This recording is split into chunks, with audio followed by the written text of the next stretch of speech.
sandals and shorts, and surf and scuba and sand and sailing and soccer. San Diego, California.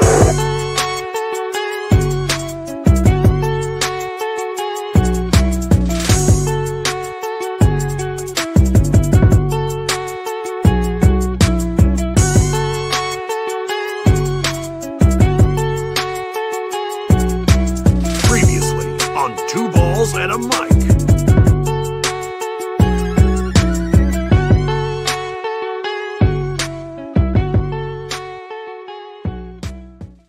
And welcome to Two Balls and a Mic, episode 255. We are here on a Monday with Abe Cepeda back in studio. Welcome on in, Abe. It's great to see you here. We're going to go ahead and start today with a lot of San Diego FC news because San Diego FC is making moves. We're going to go ahead and break it all down this week, but we're also going to go ahead and have a guest, Sebastian Murua. He's one of the first people to be involved with San Diego FC since its inception. He is the vice-presidente of brand, marketing, and community. We're going to talk to him about the $18 supporter tickets. And I mean, that's pretty cool. They got a lot of stuff happening down at, I guess, Snapdragon Stadium, Little Italy, in San Diego, in the 18th city. We're also going to go ahead and touch on Jill Ellis out San Diego Wave. That was the breaking news on Tuesday, the day after. 6:30 in the morning. 6:30 in the morning. Interesting times indeed for San Diego Wave. What does this mean? What does it mean for the search for a new head coach? The worldwide search continues. There's actually sort of an update there, but we're going to go ahead and delve into that goals, gaps, and grades. We're also going to have a guest to have an explanation of what Omega Ball is, a new event. We actually talked about it a little bit earlier this week, and I might talk to you guys about some San Diego Soccers. Boo. Nah, Oh my God. That's exciting. Oh my God. San Diego Soccer is back. San Diego Soccer's back in Boo, San us Diego. inside. Hey, there's a lot of good people. It's one of the 18 cities, I'll It have is. you know, Chiva, It is. in San Diego. It was one of the first Um, Chrome Ball tours, too. And it was one of the first Chrome Ball tours. You actually went to that. I think that's the one where I explored a little bit. In Poway and Escondido, you went to I went to Oceanside. yeah. Did you go to any extravagant ones? Did you? Chula Vista. You went to? That was the biggest one. That's That was the best one. That's the best one by far. I really think that was also the best one. Little Rob performing in Mhm. South Bay. It was what That bothers you so much that he performed Chula Vista. Yeah. it does. does. Yeah, Hey, it I'm does. gonna say, hey, I South can Bay, be South Bay, man. I can be transparent as I mean, and Chula Vista is just greater than National City. and I- and it is what it is. That's fine. whoa, and I will continue to be as transparent and honest with everybody because that's what it is. And you know, if I have an opinion of geographical location, that's fine. But I'll be very positive in things that they have been doing. And the $18 tickets for supporters is actually an interesting thing. I believe one of the lowest prices for an MLS team in the nation, because that is what's coming here to Snapdragon in San Diego. Season's greetings to everybody who is welcoming themselves in. Wow, that's all right. Yeah. Autocorrect, hopefully. Mhm. Season's greetings. You ever wonder when you ever get an errant and a message and they're like, oh, sorry, that was autocorrect. But it's like, why was that word that it autocorrected to that? Like, what were you typing before that led autocorrect to believe? That is weird. It's all good. I should probably have autocorrect. Probably should. Yes, so Mega Ball, that's the thing, looks crazy intense. Want to learn a little bit more about it. We're going to talk with the organizers of that. Speaking of soccer in San Diego, really quickly off the top, the Open Cup happened yesterday at Mission Bay High School. Open Cup. Yeah, Lamar I mean, Hunt. the Lamar Hunt, the Yes. 2025 Lamar Hunt Open Cup journey ended for San Diego Internacional. Definitely want to give a huge shout out though to the San Diego Independent Supporters Union for making a presence. I've extended that for a couple months. Say, hey, use this as a practice ground. The name San Diego is in the name. There's a chance that this team could potentially move into playing San Diego FC in the Open Cup. Not right now, though. Not right now. Not right now because they did not move forward and they lost against Laguna United. Well, Laguna can 6 still play against SDS. They can still play against SDFC and avenge the And just 12 years rep in the running. UPSL. San Diego Internacional. But that's an interesting case. Did you hear about this interesting Open Cup setup that the MLS has proposed for next season? No, I haven't really. There are rumors out there about the setup being the first 15 teams would qualify for Leagues Cup, and then The bottom. the bottom would then qualify For Open Cup. Okay. So That's interesting. It's kind of whack. there are different things that I are do like being- that they're limiting the Leagues Cup number Yeah. to smaller just because the Leagues Cup was just a little bit too much at times. Yeah. But yeah, that is a little weird kind of you do value one obviously more than the other, but they already kind of did in the first place. But it's interesting. Yeah, so I mean, we'll touch on it a little bit. Again, we're gonna have a special guest here closer to 8:30 to talk about Let's talk about this new signing. supporter stuff. But we're gonna talk about San Diego Yeah. FC. So I think we've been working hard on this, guys. You have been.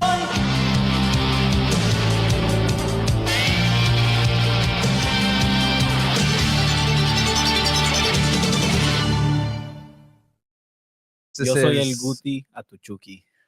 Oh, I feel like you've been preparing that. Ooh. Look, No, I just thought about it. you've right been now. very creative recently, and I'll even tease it on here. You've written something I have written something for the San Diego first Punto time Football, ever. an article that will hopefully be making its way onto San Diego Punto Football. And you've lapped me. And I don't know if people want to hear what I have to say on written word. I've been told I know how to write. Abe liked my article. I liked it. He spell checked it and Loved everything. Yeah. Phew. Grammar checked it, spell checked Yeah, it. everything. gave It was some a lot of ideas. work. A lot of work on there. Yeah, no, you wrote this 3 months ago. It's finally done with it. But yeah, hopefully that'll be coming in. But yeah, I mean that's still right now a rumor. That's- yeah, it's a We've heard rumor from for sure. sources. El Guti, Eric El Guti Gutierrez Hey, coming to they SDFC. just traded for another international spot. So Yeah, so there was a couple of breaking news, and if there's somebody who, we're kind of seeing across the ways, like it's Tom Bogert, like Mhm. that guy's phone is blowing up Oh, right yeah. now. if And anything, he's he's keeping like up. he's like the MLS Fabrizio Romano. Yeah, Even Fabrizio no, Romano he's- has like given him credits on the reports that the news that he breaks out. No, 100%. And we've also kind of tried to stay on top of it here at San Diego Punto Football with the latest in transfer news for SDFC, because it is a big week for SDFC. The expansion draft is happening this week on Wednesday. It's going to be televised. It's going to be a big event. Mission Valley is La Sede, where fans are encouraged to go and check it out, because this is an event that will see those building blocks continue.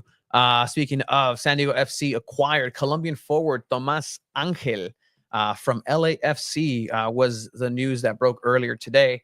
SDFC acquired the Colombian forward Tomas Angel on a second-round pick for the 2025 MLS Super Draft from LAFC in exchange for $200,000 in 2025 general allocation money. Abe, Chiva and I have been studying. We've been looking into this MLS salary cap, this general allocation money, the targeted allocation money, and it's all very interesting, to say the least, to apply to the game of soccer. These are the rules that San Diego FC will have to abide by. And again, speaking of Tom Bogert and things that may change, talking about the Open Cup setup, something else that is in the works potentially for the MLS is the discussion for adding cash-based internal trade within the MLS. Another layer of transfer dynamics in a already kind of convoluted sort of way. The DPs, the designated players, that allocation has to do with all of this. We can get into the nitty gritty, and we will, because it's going to impact how people are going to start to really perceive San Diego FC. You have the champions to the north now. Your first game is against LA Galaxy. Did you guys catch that game? Did you guys? I watch catched the first half at least. I catch the second half. Didn't get to watch the first half. Tony, you watched the whole thing, I think you said. Yeah, yes. I watched the entire thing. It was a good It game. was it looked good. it was a good game. I mean, it looked good. Dignity Health Sports Park is a stadium that I think is very cool. in this country. Just I love it when stadiums are like can fill up and they feel small, but they're kind of big at the same time. It's very intimate. Yeah, it's intimate, but you feel it. There's like a little bit of grass and a part of it. It just feels bright and like amazing. And especially like right now, it's December. People around the country are probably like in New York. It's like probably 30 something degrees. They're just seeing LA, and it's like, oh, it's like people are having their jackets on, and it's like 65 degrees. We're like, oh, it's so cold over here. We have a wildfire warning, and like right now, I have a friend in Pine Valley that's blacked out potentially by SDG&E until Friday. Oh, that means he can't watch tonight. He can, and phone, he's on his phone, so Nice. making sure that he's keeping up with his data. It's funny because I know a guy I went to high school with. He ended up moving up to LA like after high school, and I guess he does like he did like acting school, and he's like in commercials and stuff like that. He's a big diehard LA Galaxy fan, and he's in the supporters group. Oh, and like it's like his old Which Instagram.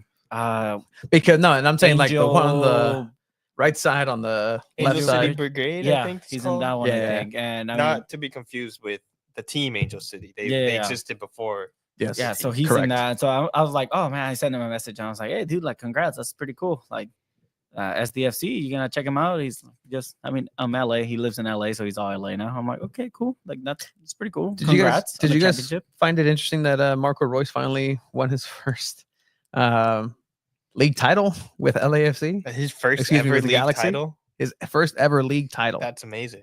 And it only took it was very interesting seeing how people found out where Marco Royce ended up by that announcement. I think that was the biggest news regarding Marco Royce. It was like, oh, it's not, oh, he won his first league championship. No, it's like, oh, this is how I found out Marco Royce is playing for Galaxy. All right.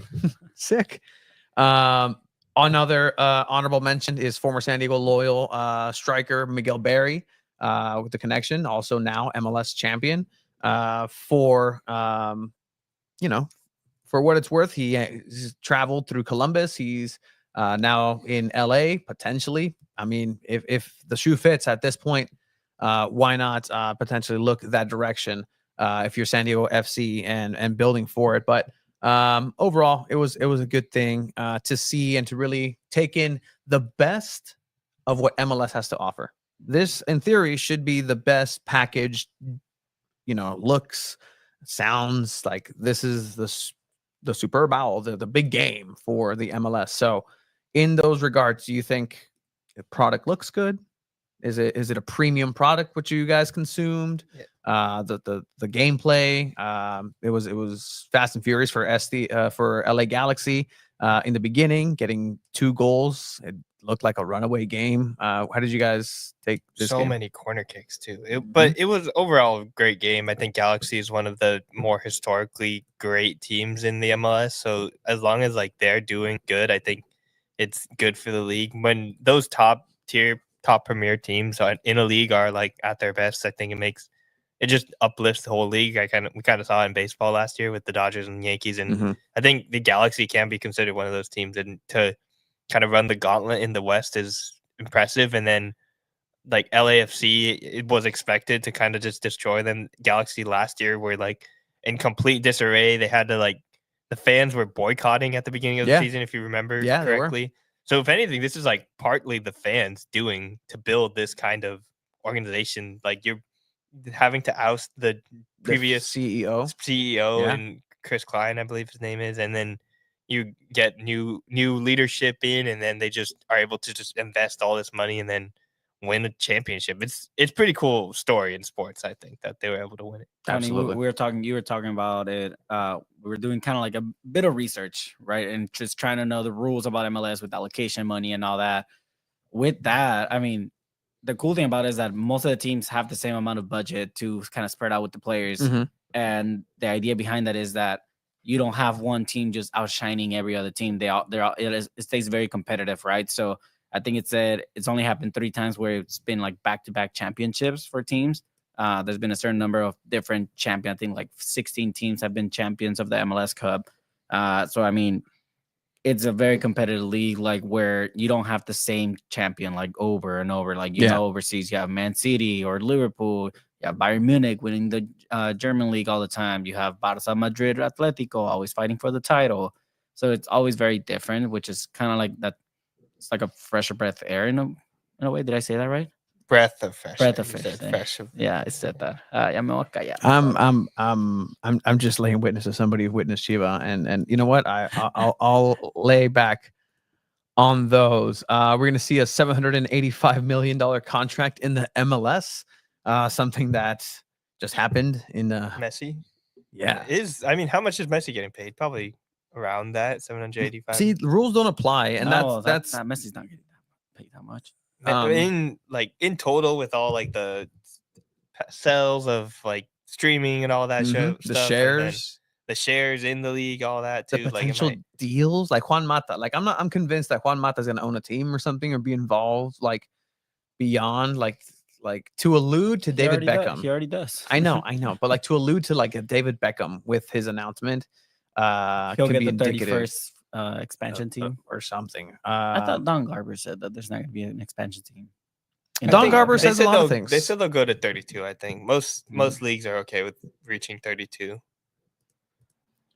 Shout out Brandon, biggest contract in sports history. Yeah, Juan Soto deal? Juan Soto is that's absolutely it's absolutely North bonkers. American sports history. It is nuts though. 700. Jersey Reveal on Friday. We can talk about that after we have our guest on that we have been able to secure through SDFC. We're going to talk about the supporter tickets as we've mentioned. I do want to kind of come back a little bit to the MLS Cup.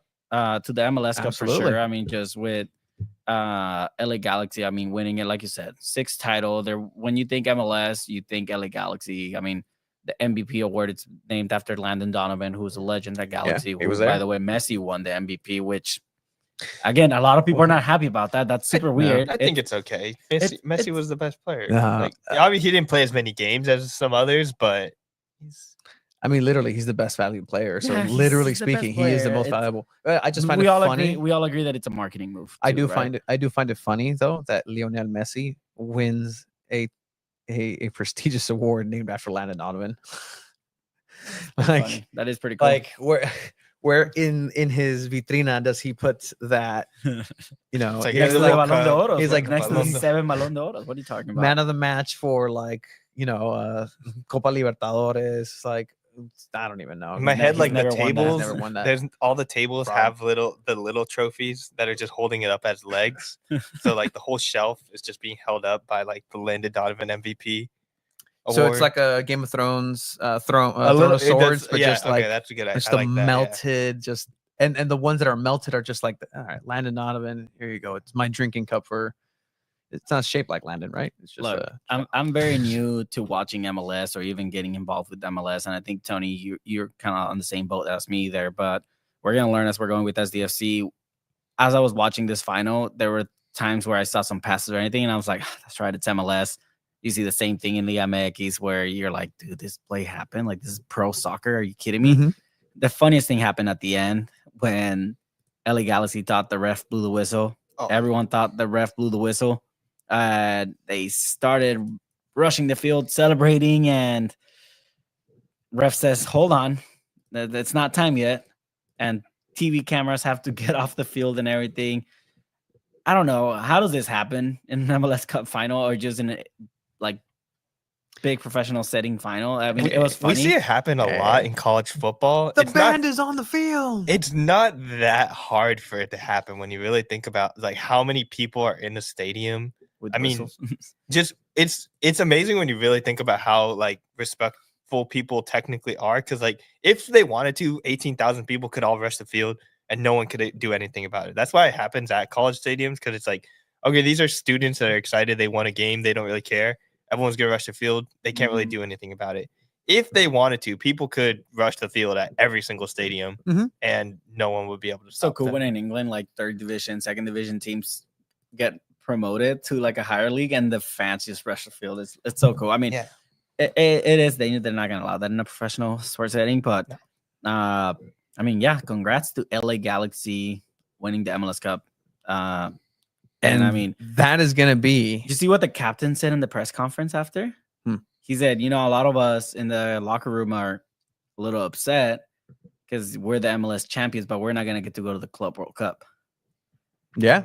And it's That's gonna be absolutely Messi true. with Inter Miami who won the supporter shield. So in a way, you have kind of FIFA rewarding or even CONCACAF rewarding Inter Miami for winning the Supporter Shield. So in a way, like, what's more important now, the MLS Cup or the Supporter Shield?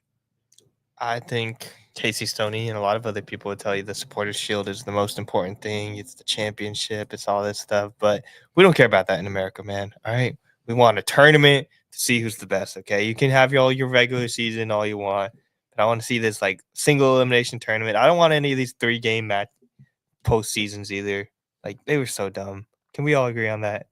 Yeah, no, 100%. The first Yeah, round. no, That's what helped knock Inter Miami out of that first round Mhm. too. If anything, it should have been Inter Miami versus Galaxy. I thought that would have been that's what I had in my bracket as like the end of this thing, and it would have been in Miami. That would have been maybe a little bit more exciting than a Red Bull, but it is what it is, man. And that's the beauty of soccer. Like, I mean, you have those upsets every now and then. I mean, I think it brought a lot of joy when people saw that Messi was eliminated by, was it DC United? No, Atlanta United. So, I mean, it happens in soccer on all levels where just there's that Cinderella team that just happens to be the top dogs. And Inter Miami's coming in strong this offseason. I mean, you have reports of Marc Bartra being targeted, Yeah. another not Barcelona superstar, but product, Messia product, played at Bayern, This- Dortmund. career destroyed by Gareth Bale. Mhm. That Does Miami have a Yeah, coach yet? Either? I don't believe so. Not yet. But it's one of those things where, Oh no, yeah, they do. Javier Mascherano. Okay. Mascherano Yes, was announced yeah. as the head coach for Inter Miami. our pal Samantha Rivera actually just sat down and did an interview with Mascherano. And Club Deportivo Movie Club guest of the last movie, Lisi Mascherano. Mhm. She got to sit down and interview with Javier Mascherano as well. Absolutely, great stuff. We should really tie those things together. Yeah. So we're gonna go ahead and really get into and delve into the MLS and just at least right now on paper, right? Like what a great time for San Diego FC to face It's the biggest battle. And you face the champions. the champions. But guess what? It's up north.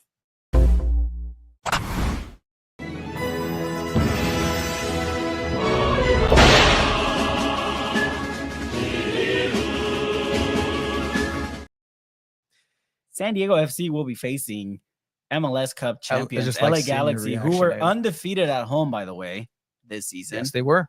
You know how I found out they were undefeated at home? I didn't look at stats that much. I saw Joe Biden's tweet congratulating LA Galaxy, and he said, who remained undefeated at home. And I said, thanks, Joe Biden, for that piece of info. That's gonna help. Let's Wow. just keep this out of the politics, please. No. But no, they will be facing San Diego FC for their first ever match. So I mean, the team is coming together. There's no really like outlook I could even point to. Like, well, Sverscope is going to have this type of outlook because he's going to be fed by Chucky Lozano, and who's Chucky Lozano going to get the ball from behind? Like, is there a left back available? Like, who is on this team? That's going to be determined. That's what this whole week is going to be about. Again, the announcement from SDFC of having the players come in, the exchanges, the international slots, making themselves available through Columbus in acquisition and money. They got an international slot Yes. and a second round pick. So it's right? just Yeah, and then with the deal with Columbus is also one of those that it has expansion draft protection, so there will be no players that San Diego FC is going to be trying to steal from Columbus. So there's also that added element, which can be interesting. I mean, That's kind of like good business from Columbus. They're like, hey, take this. You don't take any of our players. Yeah, don't touch us, please. That's pretty cool. With the news also that were released today, San Diego FC did acquire Tomas Angel, Colombian player from LAFC for $200,000 and a second round draft pick. This is a very young player, a forward, 21 years old. He got signed for LAFC last season. He was loaned out to Phoenix Rising in the USL Championship. Leave it to San Diego FC to sign a San Diego Oil rivalry team player, Tomas Angel now, who will now be residing in San Diego. Look, it's a kid that has potential, and SDFC looks like they're going to be diving in on a lot of young talent. You already have players with experience like Chucky Lozano in Barkston and with Patty McNair. So, I mean, why not sign some of those younger players to just kind of like provide that kind of like spark. You don't know what you're gonna get out of it. Maybe he does surprise. Maybe he just kind of rides the bench the whole season. Who knows? Esteban Trevor now, yeah, he's a Colombian national, born in the UK, who plays in San Diego, and I wonder I'm really curious what his accent is. we'll Is it we'll like more hopefully Colombian, more English, more? That's gonna be interesting. we'll be finding that out. But no, I think that's something to really point out as far as like what direction this team is going already. There were also reports coming over from Denmark of Hjortenborg. Ooh, okay. I Now tried, Chivas no. got to try and say it. Frank I'll try. Frank. Frank Hjortenberg. That's close to what I thought I said. Slated to become the assistant coach for San Diego FC. Again, the technical side also has to be filled out. It's not just the players; it's who's going to be working with Mikey Vadas to implement the style. And again, this is the marriage between the Right to Dream and Mikey Vadas' style. Mikey Vadas is the one that calls those shots, right? Like, this is who I want as my Is assistant. it? I mean, yes. To Right. put together technical staff in consort, Tim and listening Tyler to a Heaps, wise yeah. man of sorts with Tyler Heaps and whatever the book dictates. We were playing a couple friendly games of blackjack earlier here, and it's just what sometimes you got to go with whatever the book says. And the book of Right to Dream says this is where we need to go. And whether you choose that pathway or not, that's up to you, Coach Mikey. But eventually, I think, and Vadas has stated this in a couple of the interviews already, is that he's going to stay true as much as possible to the Right to Dream philosophy, the Right to Dream style of play. And if that's what it is, then you have to be stubborn with it. And in a lot of different ways, you're going to win a 1-0 match that way, but you're also potentially going to lose a 4-0. You're also potentially going to have an absolute bore fest, or you might have these games with a fast, dynamic pace. And SDFC is lightning quick and very dynamic, and they go and are very vertical and they flow on the pitch, Snapdragon very well. But Pun intended. I think this is someone with FCN, obvious FC Nordstrand ties that is going to be bringing a lot of young players probably from this Right to Dream thing. They are really all about this Right to Dream thing. At times you're like, maybe they'll get a few MLS people. Maybe it's like, no, this is going to be all Right to Dream, all FC Nordstrand, all the time. And it might work out in the MLS. It might not, but I think it's, How do you feel about it? I think it's interesting that they're going all in on it, which is probably the right decision. If you do truly believe in like this whole system and this philosophy, it seems like the right move to just go completely.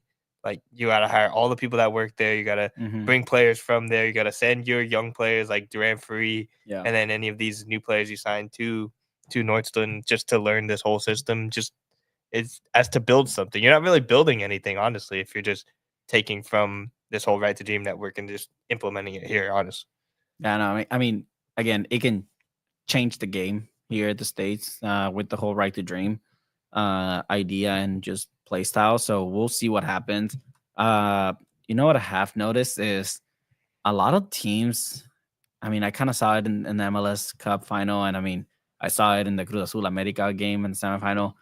Cruz Azul is kind of playing with that like Nate Miller ball style where the goalkeeper's coming out. And I think I've seen it more constant recently where the goalkeeper's playing kind of like a center back position when they're on the offensive side. And I mean, I wonder what that style is going to be for SDFC, whether if the goalkeeper is going to come out a little bit more, if the goalkeeper is going to be a little more reserved. Mentioning goalkeepers, Duran Free is still the only goalkeeper for SDFC at the moment.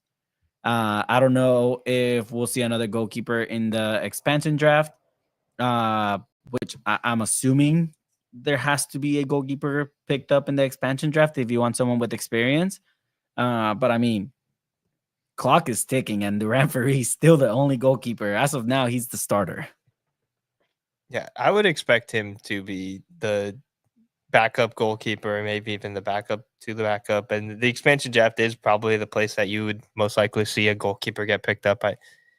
If you're a team, you get to protect a certain number of players, and then goalkeepers are kind of the ones that are less valued, I think it'd say. Like, obviously, they're the ones that have like probably the most important job on the pitch as far as like blocking the net. But yeah, at the same time, it's like, well, there's a lot of goalkeepers. A lot of people can kind of do that job. No, and it's very Tony could do interesting. that job. Tony There- could do that job for sure. That's offensive. There's a perfect world where I really think there's a pathway to see Duran starting the first match on March 1st. Really? I don't know why. I have this inkling, I have this feeling that this might happen.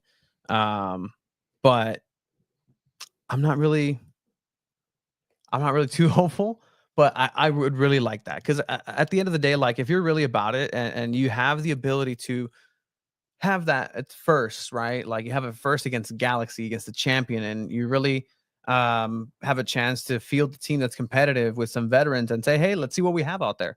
Because as you heard from Mikey Varas and Tyler Heaps actually a couple times, it's like this transfer window goes up until April for the MLS. So there's a lot of time for this team to be finalized, to put these pieces together. So why not? If you're throwing caution through to the wind to begin with, and say, hey, let's see what happens, see what's here. I would really like to see a Duran Ferree start. You know, he's training over in FC Northland, FC Northland side that is playing against the Liverpool under 21s. You know, they're getting some experience there, and ultimately, like, it's going to be a fun journey to follow on that. Won't have too much Duran watch for today, but that's one of the que son ocho jugadores que tienen. Ooh, what is the count at now? I think it might be 9 now. Let's name them. Okay, the SDFC is actually going on socials, and Let's see. You got Duran. mhm. You got Invarsen. Invarsen, Yepe. Yepes Verskov, Chucky. Lozano, You got Alex Mighton. Mighton, You have Patty McNair. McNair, 6, You have who's Tomas. Tomas. I feel like they had someone else. I mean, it's not official yet, but there was that rumor, or Tom Boger reported of that defender from DC United. What's his name? You guys know who I'm talking about, right? I mean, if we're going by rumors, you could also count Gutierrez, Right. Sergio I mean, Ramos, yes. But Kevin De officially, Bruyne. I think they're at 7. I mean, am I missing another player? I think that sounds right.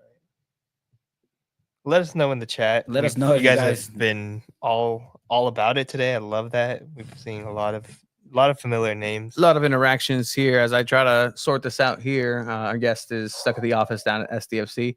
Might Global try to call in the headquarters. global headquarters for SDFC. So we'll try to call in. I think this is it right here. All right. Yeah, Old school phone call. I love it. Hello. This is Tony Sanchez here live. 2 balls at the mic, San Diego Punto Fútbol. With Sebastian? I'm not hearing anything. Not hearing it. How about now? Can you hear me? Yes, we Hey, can. how's How it are you doing, going, Seb? man? Hello, can you hear me? Yes, sir. How are you, man? Good. How are you? Good. I'm on the road. I can't join on video because of that, but I'm happy to be with you tonight. No, welcome on, Seb. Thank you for joining. First of all, please be safe out there. Yeah. If something that I don't know if you've noticed in San Diego is people don't know how to drive when it's a little colder. I know you've traveled plenty far, but at the end of the day, how has San Diego been treating you, man? Honestly, really, really good. Just getting to love San Diego more and more. I think we met very early on when I arrived, and with the project things have been pretty crazy. So I would say I haven't had as much time as I would like to continue discovering San Diego, but also the job has taken me all over the county, and through Chrome Bowl Tour I've been able to see pretty much every community. So yeah, I'm just happy to be here, happy to be part of this project, and to continue discovering and enjoying San Diego. We're talking with Senior Vice President of Brand Marketing and Community for San Diego FC, Seb Murua. Seb, again, you mentioned we've actually interacted with Chiva and I very early on into this project, and it's very admirable, the ambition that San Diego FC has been able to have and this vision since very early on. How do you feel that you and the team that you've been able to put together have been able to do in achieving this ambition, which I'll be honest, community on there, you guys have done a fantastic job through the Chrome Ball Tour. Thank you, man. That means a lot coming from you, and being a local, you and Chiva, and I know the work that you guys have been putting to tell the story of the game here in San Diego, and so it means a lot. I appreciate that. I think, quite honestly, that as you said, we've done a great job at reflecting the community through our build. That was our number one objective. We wanted the community to tag along in the journey with us and to feel like this is their club and to help us define it. So from the moment that we actually started doing the research and we launched the club, that was a very important thing. And that's actually how we landed on this idea of the Chrome Ball Tour. And at first, I think some of us had a more simplistic view of what it would be, but as we started planning, we realized we really wanted to give the communities an opportunity to shine, and so we just made the tour a little bit more robust. We also knew that we wanted to have the game at the core, at the heart of the events. So it's been amazing to see the community's response and to see that we're engaging with adult men, women from multiple backgrounds, all the way to youth of all ages, also boys and girls, and seeing them participate in our events and enjoy through the game and connect with them in that way has been very special. So, at the heart of it, that was important for us to introduce ourselves as that kind of organization. And along the way, we've also partnered with multiple artists, multiple local community organizations, different brands. We've been lucky to bring our sponsors into it. We found some amazing players, some amazing success stories, coaches, parents, and also we've built relationships, very important relationships that are the seeds that we've planted along with the community along the way that are going to build this club. And so we're very happy with the foundation that we've established and excited for what it's going to produce in the years to come. No, absolutely, Seb. Chiva here. I mean, I remember when we met a little bit a year ago, you told us, hey, 2025 is going to come really fast.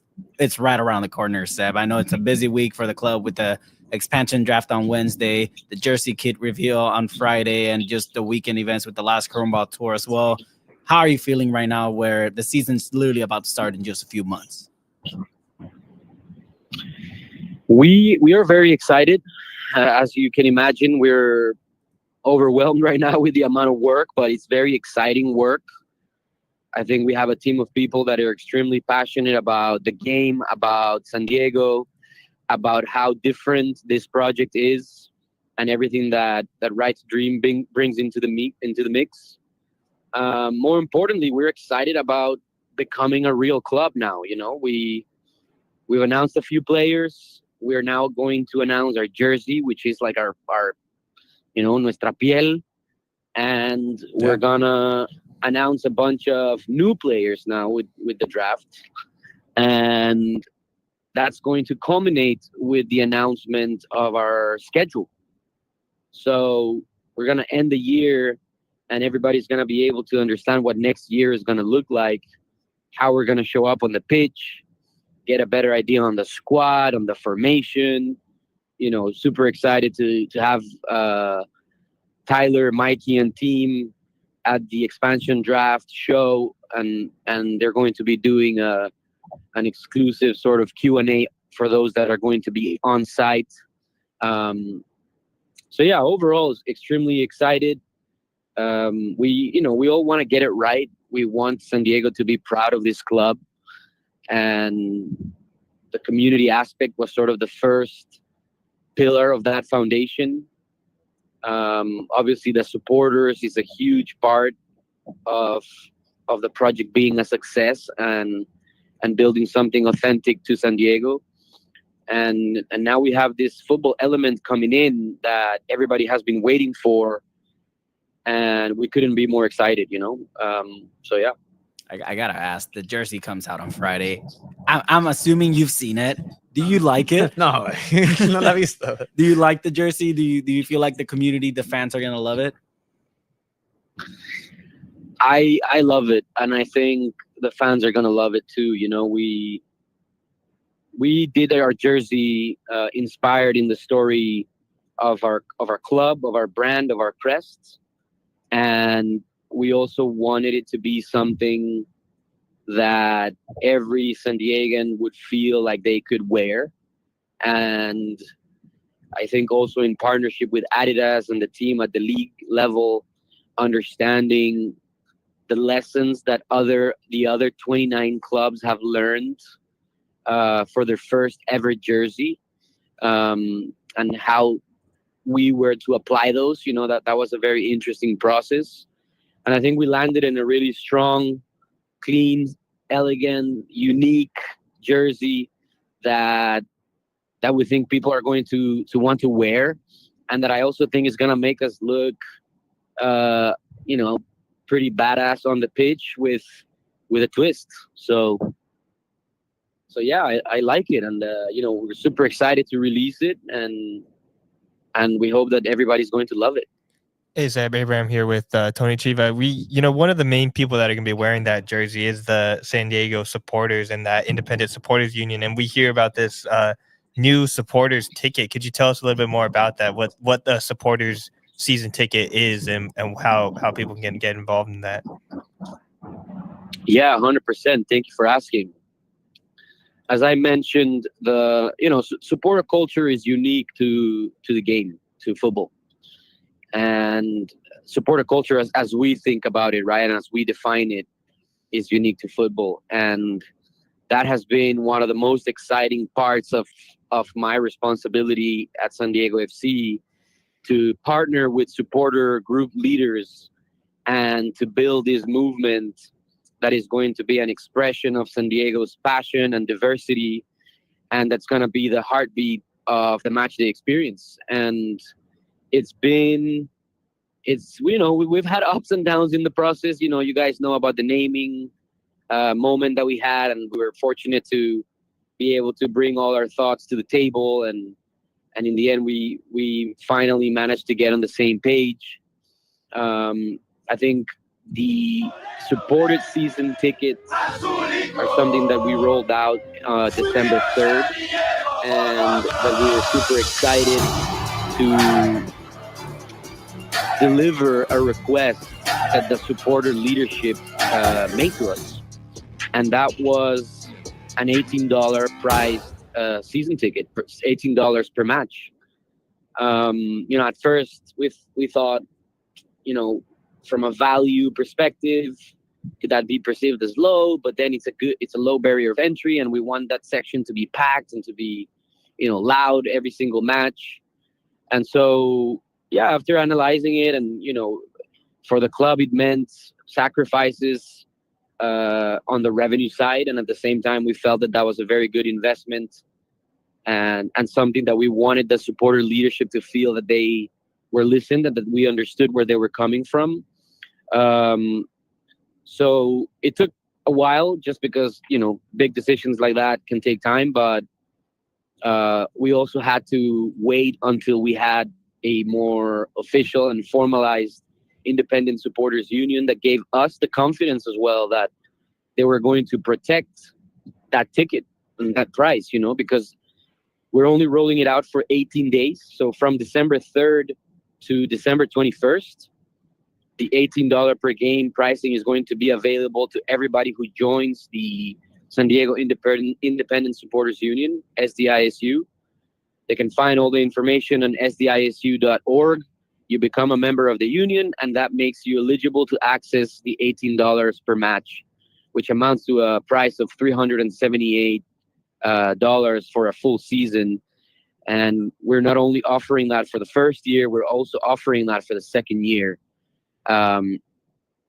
So yeah, we're super excited to offer that. It's unique to the league. It comes with a series of benefits that all of our season ticket holders enjoy. We're finalizing some other areas of the package for the supporter section including area where they're going to tailgate, including parking spots, and just different benefits that they'll be able to access during match day, like, very affordable beer, for example, and what kind of materials they get to bring into the section and at what time and all that stuff. But so far, we've had a very positive response. The union just passed 1,100 members this weekend, and we're seeing that convert into season tickets every day. So, from our end, we just want as many people as possible to be able to access this amazing offer. And that's why I appreciate you guys bringing me on and actually touching on this, because I know that you have a pretty loyal following in San Diego and people who are close to the sport culture as well. So yeah, anything that we can do and any help we can get in spreading the word and getting that information in front of the people that could really benefit from this would be super useful. So yeah, $18 per game from December 3rd to December 21st. All you got to do is sign up to the union, which is $15, and that makes you eligible for the founding $18 pricing. So yeah. The 12 days, less than 12 days now to get in on this deal. Again, you just have to sign up to be a member of the Independent Supporters Union. And then that way you can qualify for that $18 ticket. I do believe it's one of the lowest, top or lowest 3 tickets in the MLS. Seb, correct me if I'm wrong, but that's still a deal at the end of the day for an MLS professional soccer season ticket, right? You're correct. I think I don't know if it's the lowest. You're right. Maybe in the top 3. For us, again, something that we in all of the listening that we have been doing, and getting this direct request from the supporter leaders, a lot of people in the supporter section needed an affordable price, and so we discussed it, we delivered, and so we're super happy that it's out there. In what has recently been announced as the most expensive city in the country, right? So yeah, it is. So again, this is all part of our strategy to have the stadium be accessible to all of San Diego, right? Yeah. There are people who are more interested in the premium experience. There are people that are more interested in the upper bowl, and there are people that are interested in the supporter experience. And myself personally, I love it, and we've been super lucky to find amazing humans in the leaders that are behind these groups. So we're only excited to see it grow. And what's been amazing is that the fastest growing group that is signing up to the union are actually unaffiliated members, which tells us that we're hitting new audiences and new people. And it tells us that these groups are only going to grow, or that we're going to find new groups down the road. No, and it's really cool to see. And again, having that connection as well with a lot of the supporters and everything that they have going on. Congratulations to them, because this has been an ongoing negotiation with the club, as you mentioned, Seb. Again, Senior Vice President of Brand Marketing Community, Sebastian Murua, on the line here for SDFC. And could you just kind of take us into this for you, Seb, the dealings with the union, right? It's not easy having to hammer out something for the first time. You're founding something that you want, then you're putting your emotions in. The supporters are putting everything they have, because you're asking them to support something that, but for life, something that they've been their entire lives in a lot of cases. But what has the club and yourself learned in just these discussions and negotiations and having this $18 ticket here? What are some of those challenges and just kind of things that the club as well as the union have been able to hammer out, and maybe not, maybe it's a continuing discussion here?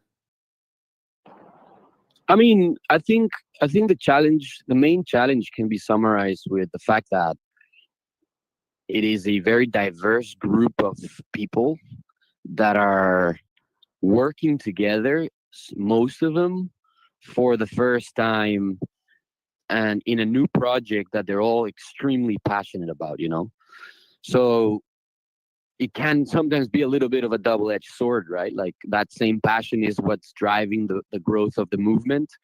And at the same time, it's what sometimes creates tension between leaders, between the leadership and ourselves, because we have different opinions. And just like in any project at the beginning, you need to put all of those on the table and talk through them.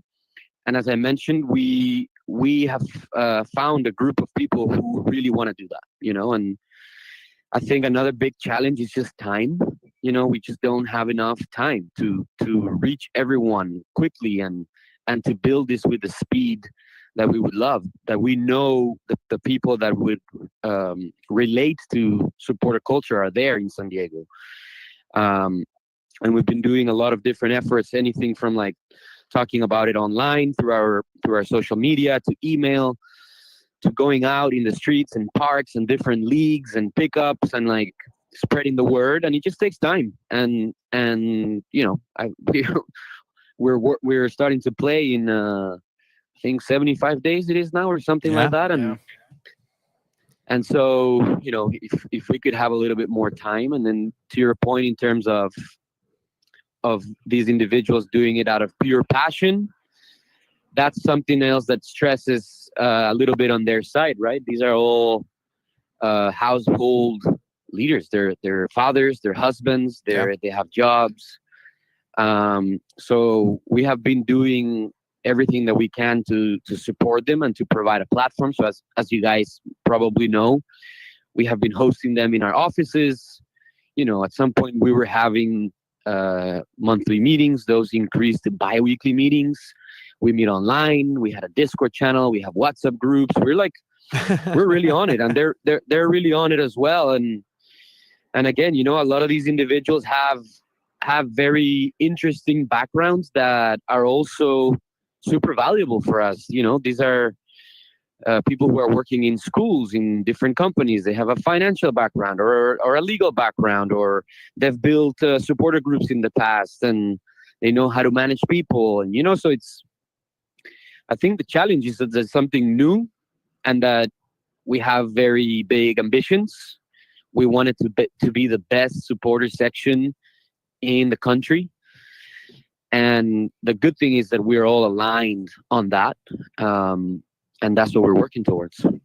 I love that. And one last question before I let you go, Seb. Thank you again for your time tonight. And again, we hope to, again, be witnesses of what the club has in store, because the way I said it, since I'll be completely honest, I'm always in a prove me wrong type of territory. And in a lot of different ways, the club has proved me wrong so far. Y me ha callado la boca. So thank you for that. Keep doing it 100%. But you saw what happened up in LA, Los Angeles Galaxy, the champions, their marketing, their brand, their community. What can you say to the people that San Diego is going to do better than LA in that relation, right? It's going to be a tall task coming in as a new kid in town, but what's something that San Diegans can expect from the club that will really make them proud and hopefully want to battle in the stands with the supporters against LAFC 3252 with LA Galaxy? Que se le ponga.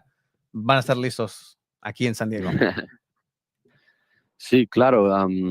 I think, look, we have brought together a group of people in San Diego FC that are leading different areas of the business from multiple experiences and different walks of life and different backgrounds. We have people that have worked at all levels of the game, and also at the highest level of the game in European football, for example, and also here in the US. And I think where we have all connected is in understanding that San Diego is different, and that the potential that San Diego has to be the number one destination, the number one market, the number one culture. It already is number one in youth participation, in TV viewership, in talent contribution to junior national teams and to the college system. So all of those ingredients, we looked at them and we understood, like, we have the opportunity to be the best. And what that means is that we're not comparing ourselves to anyone. And on top of that, you have the Right to Dream model that is unique in the world, and that's what we're bringing to San Diego. And quite honestly, because I have been with Right to Dream for almost 9 years now, that's the part that makes me extremely excited, because I have seen the impact that it has had in West African football, in Scandinavian football, that it is having in Egyptian football, to develop the next generation of elite talent that makes it to the highest level of the game. We're talking World Cup, we're talking Champions League, and that's what we're bringing here. And so, you're talking to me about Galaxy, and you can name any other club, and I respect obviously what they have achieved, and congratulations to what they did. I know that they were going through a rough patch recently, and they managed to turn it around and become champions, and that's no small feat. But I think when it comes to us, we're just focused on our people, our process, our purpose, and that's to build something that's going to make San Diego proud, that's going to be a true reflection of the potential that we know is here, and that eventually people understand we don't need to compare to anything, and that it's just about improving what we're putting out there every single day. So what I can say to people is get excited about that, because we have extremely ambitious people in every single area of the club, and we're going to build something that's going to transcend MLS, and it's going to take time, and we are going to have ups and downs along the way, but that's where we've aligned, and that's our vision. And in my experience, it's usually when you don't have a clear vision that you get lost along the way. And so that's something that people shouldn't be worried about. And on top of that, we, with Saquon as part of our ownership group, like, we're as local as he gets. So we're also, as San Diegans don't have to worry about this team going anywhere.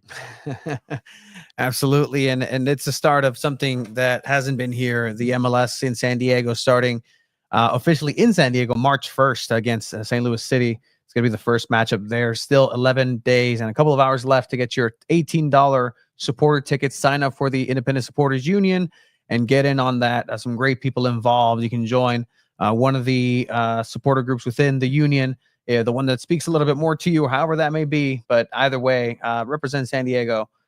Get out there. Sebastian, muchas gracias. I really appreciate your time, man. And Thank you. You guys have a long week ahead, so get some rest. Yeah, no, look, muchas gracias a ustedes. Thanks for having me. I hope to see you at all of our events. I just want to end by saying I appreciate your comments there in terms of remaining open and changing your opinion on the club and the brand and everything that you thought we were, because of what we have been showing you that we've been doing out there.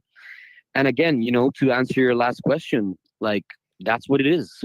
Like, if you try to project everything that has happened in the short amount of time that we have done and translate that into what we're going to put as a product on the pitch, as well as the match day experience that we want to build to make it unique and to make it super exciting and fun for everybody to attend, then hopefully we can deliver that.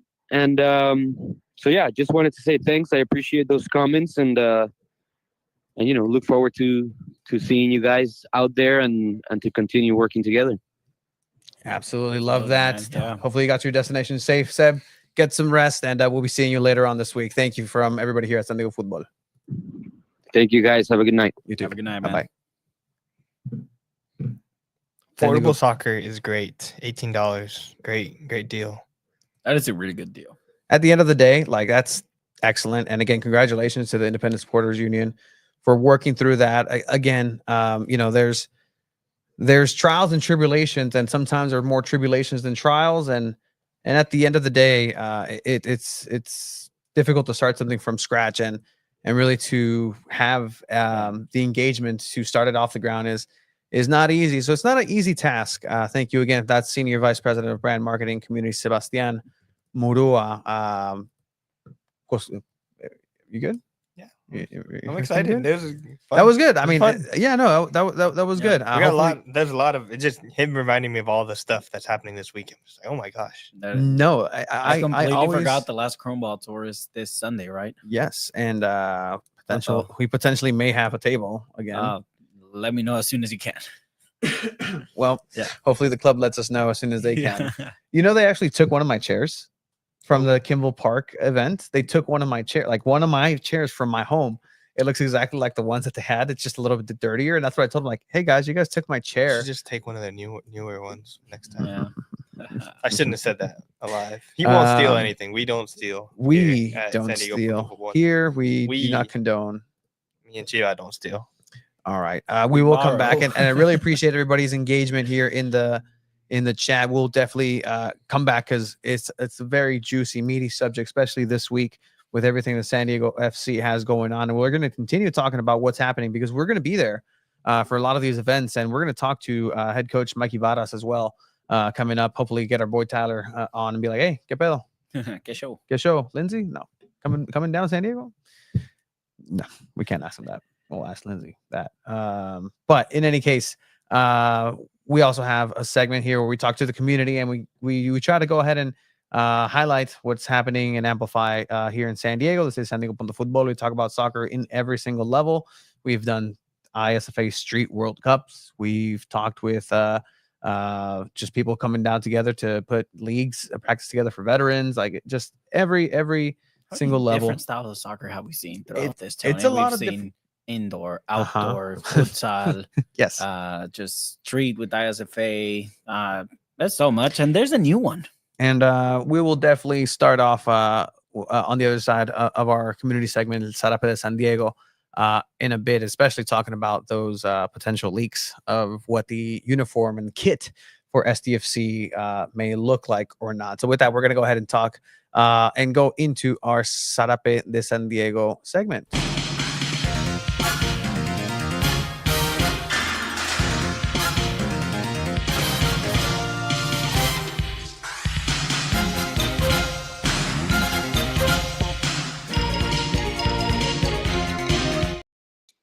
And with that, we're going to go ahead and welcome our guest from Omega Ball. And it's a new concept coming to San Diego that was introduced last week with our guest. And it's very interesting. And there's an event happening this weekend.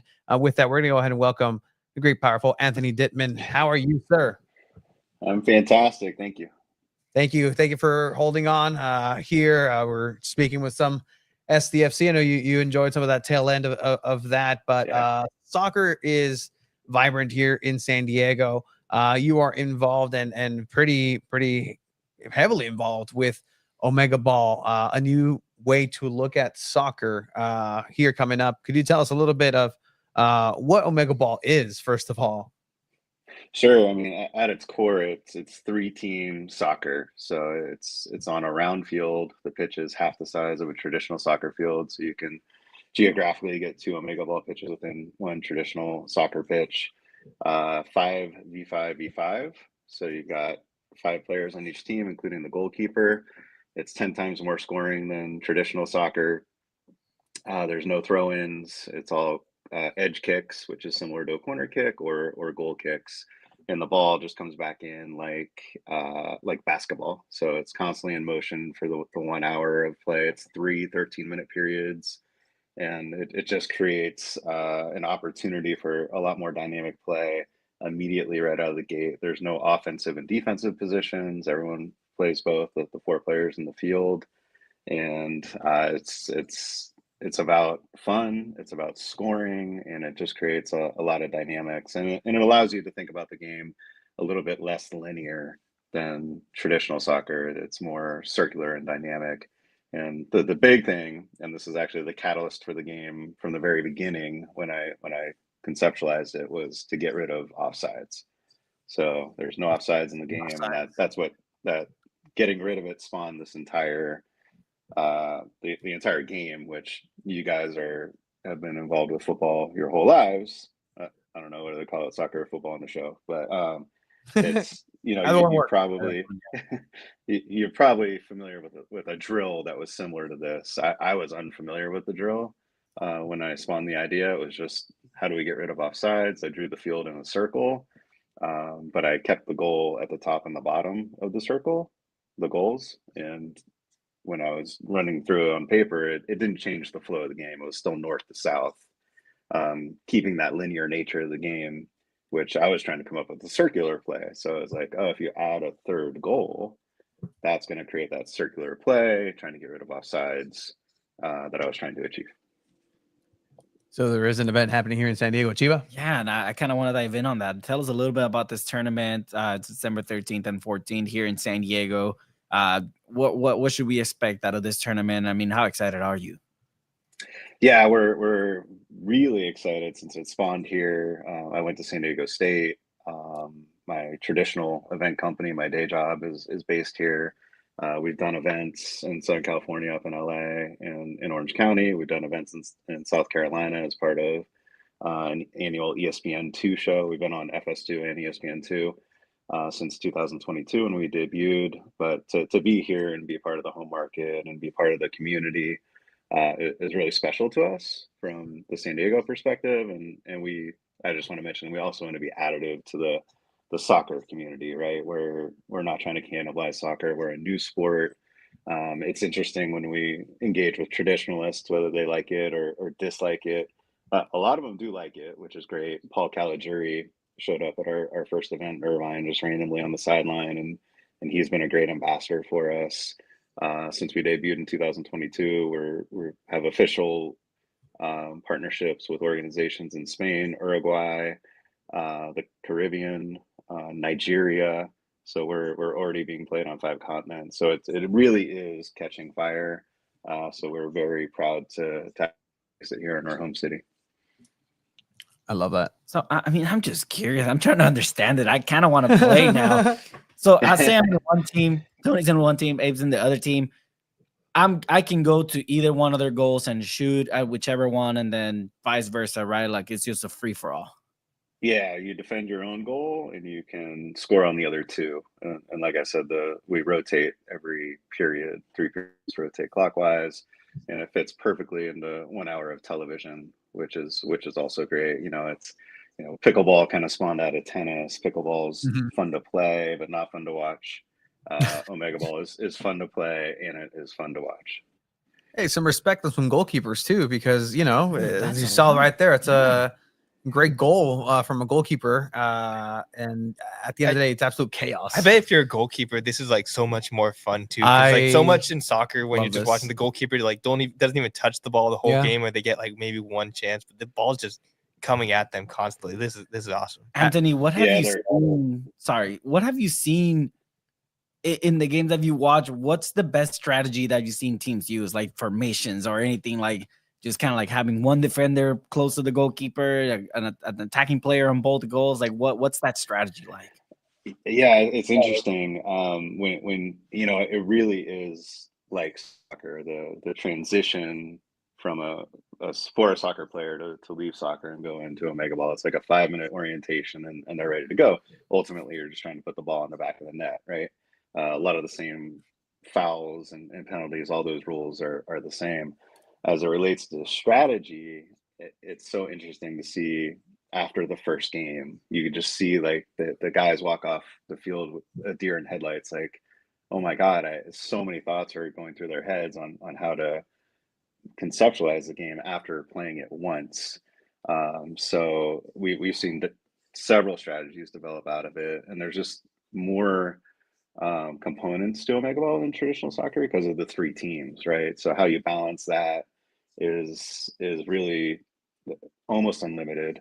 I think personally, engaging the goalkeeper, like you guys are alluding to, and really using them in the pitch, which is a risk reward thing, right? As soon as they leave the goalkeeper arc, that now they're putting themselves at risk, but you can really use that 5th player to set up some of the plays moving forward. Now he generally or legitimately has to quickly retreat, but really using that goalkeeper as an offensive player, I think is a smart strategy.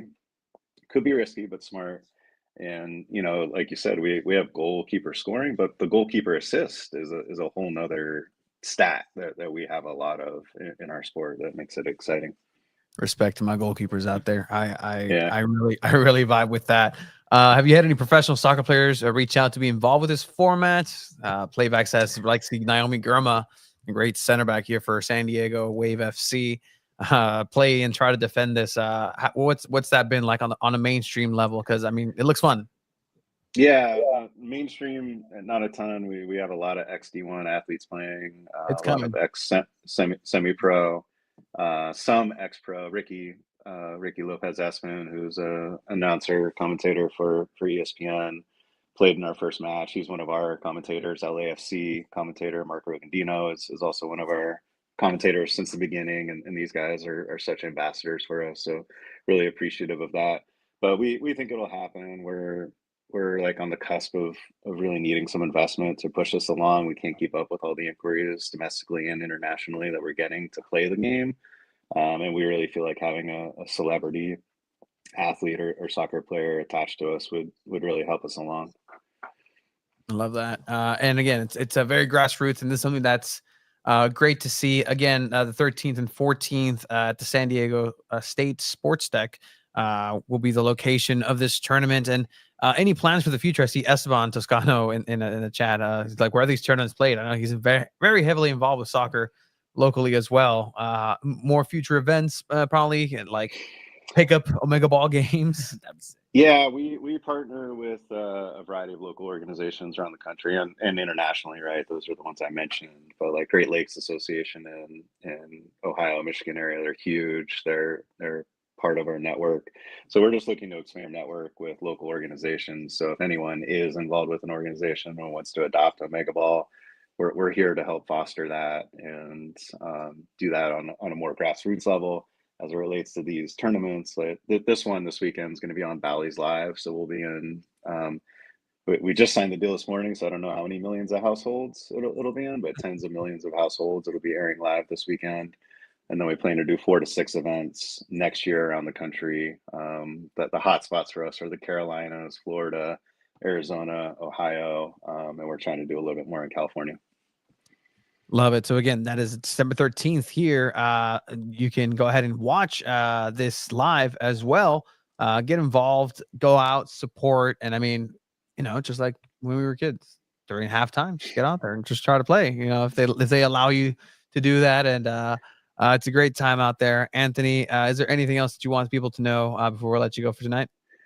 Yeah, I think one thing you guys will get a kick out of is we're often the assumption is that 2 teams will gang up on one. That's what everyone's thought goes to. We really haven't seen that, but what we did plan in the development of it was vulture goals, where 2 advancing teams or one team's advancing about to score, but the secondary advancing team A and B, team B comes up and steals the ball from an advancing position and scores that goal. So that's a vulture goal. And that's another stat that could be tracked for gambling purposes or otherwise. The one thing we didn't think about was vulture defenses, where team A is in the lead, team B is trailing by 1 goal, team B is about to score on team C's goal, but team A will defend team C's goal. So there's all sorts of fun, crazy dynamics in the game that are just different. So that's insane. Yeah. That sounds so fun though. Just like all the chaos of that and thinking like, should I have defended right there at that time? Like, oh man, I'm excited to watch this. This is going to be really good. This is going to be excellent. We're Friday evening at the Sports Deck.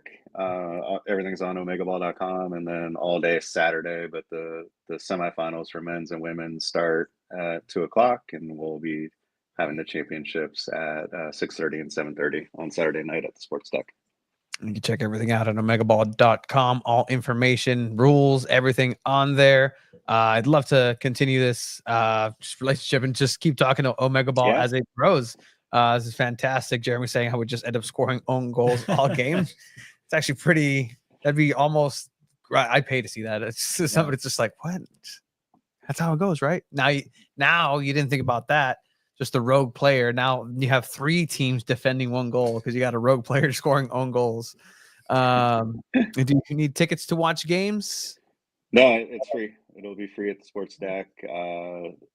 SDSU charges for parking $365, so watch out for that. But other than that, we're free, and we're excited to have the community come check it out.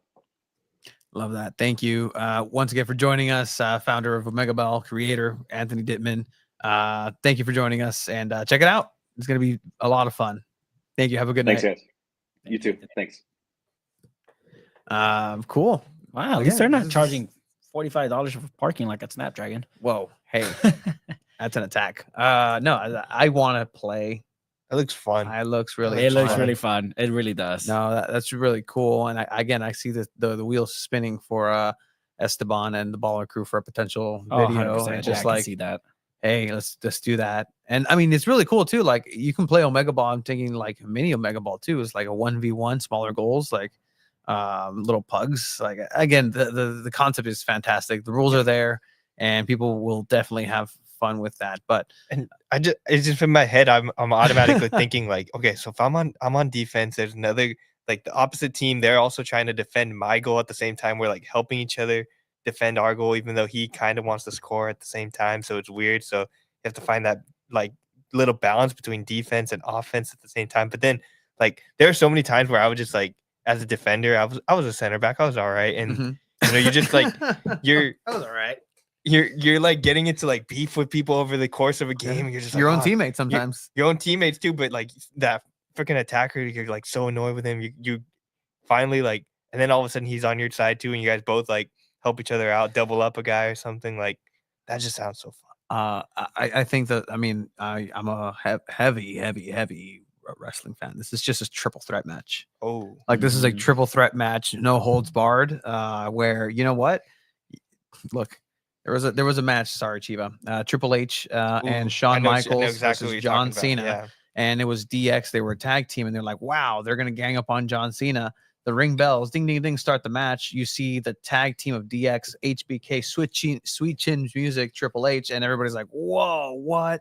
Everybody's out for themselves, but Looking back, That's you a really you good- should have expected that. I mean, like the whole Marty Jannetty thing, like yeah, no, Shawn Michaels, 100%. that should have been obvious. 100%. But no, that's gonna be very fun to watch Omega Ball. And don't worry, guys. Everybody who's in the chat, 18 for the season tickets all around stadium, Are we and done this talking great wrestling? discussion for SDFC. Do you want to talk more wrestling? I mean, we got this new.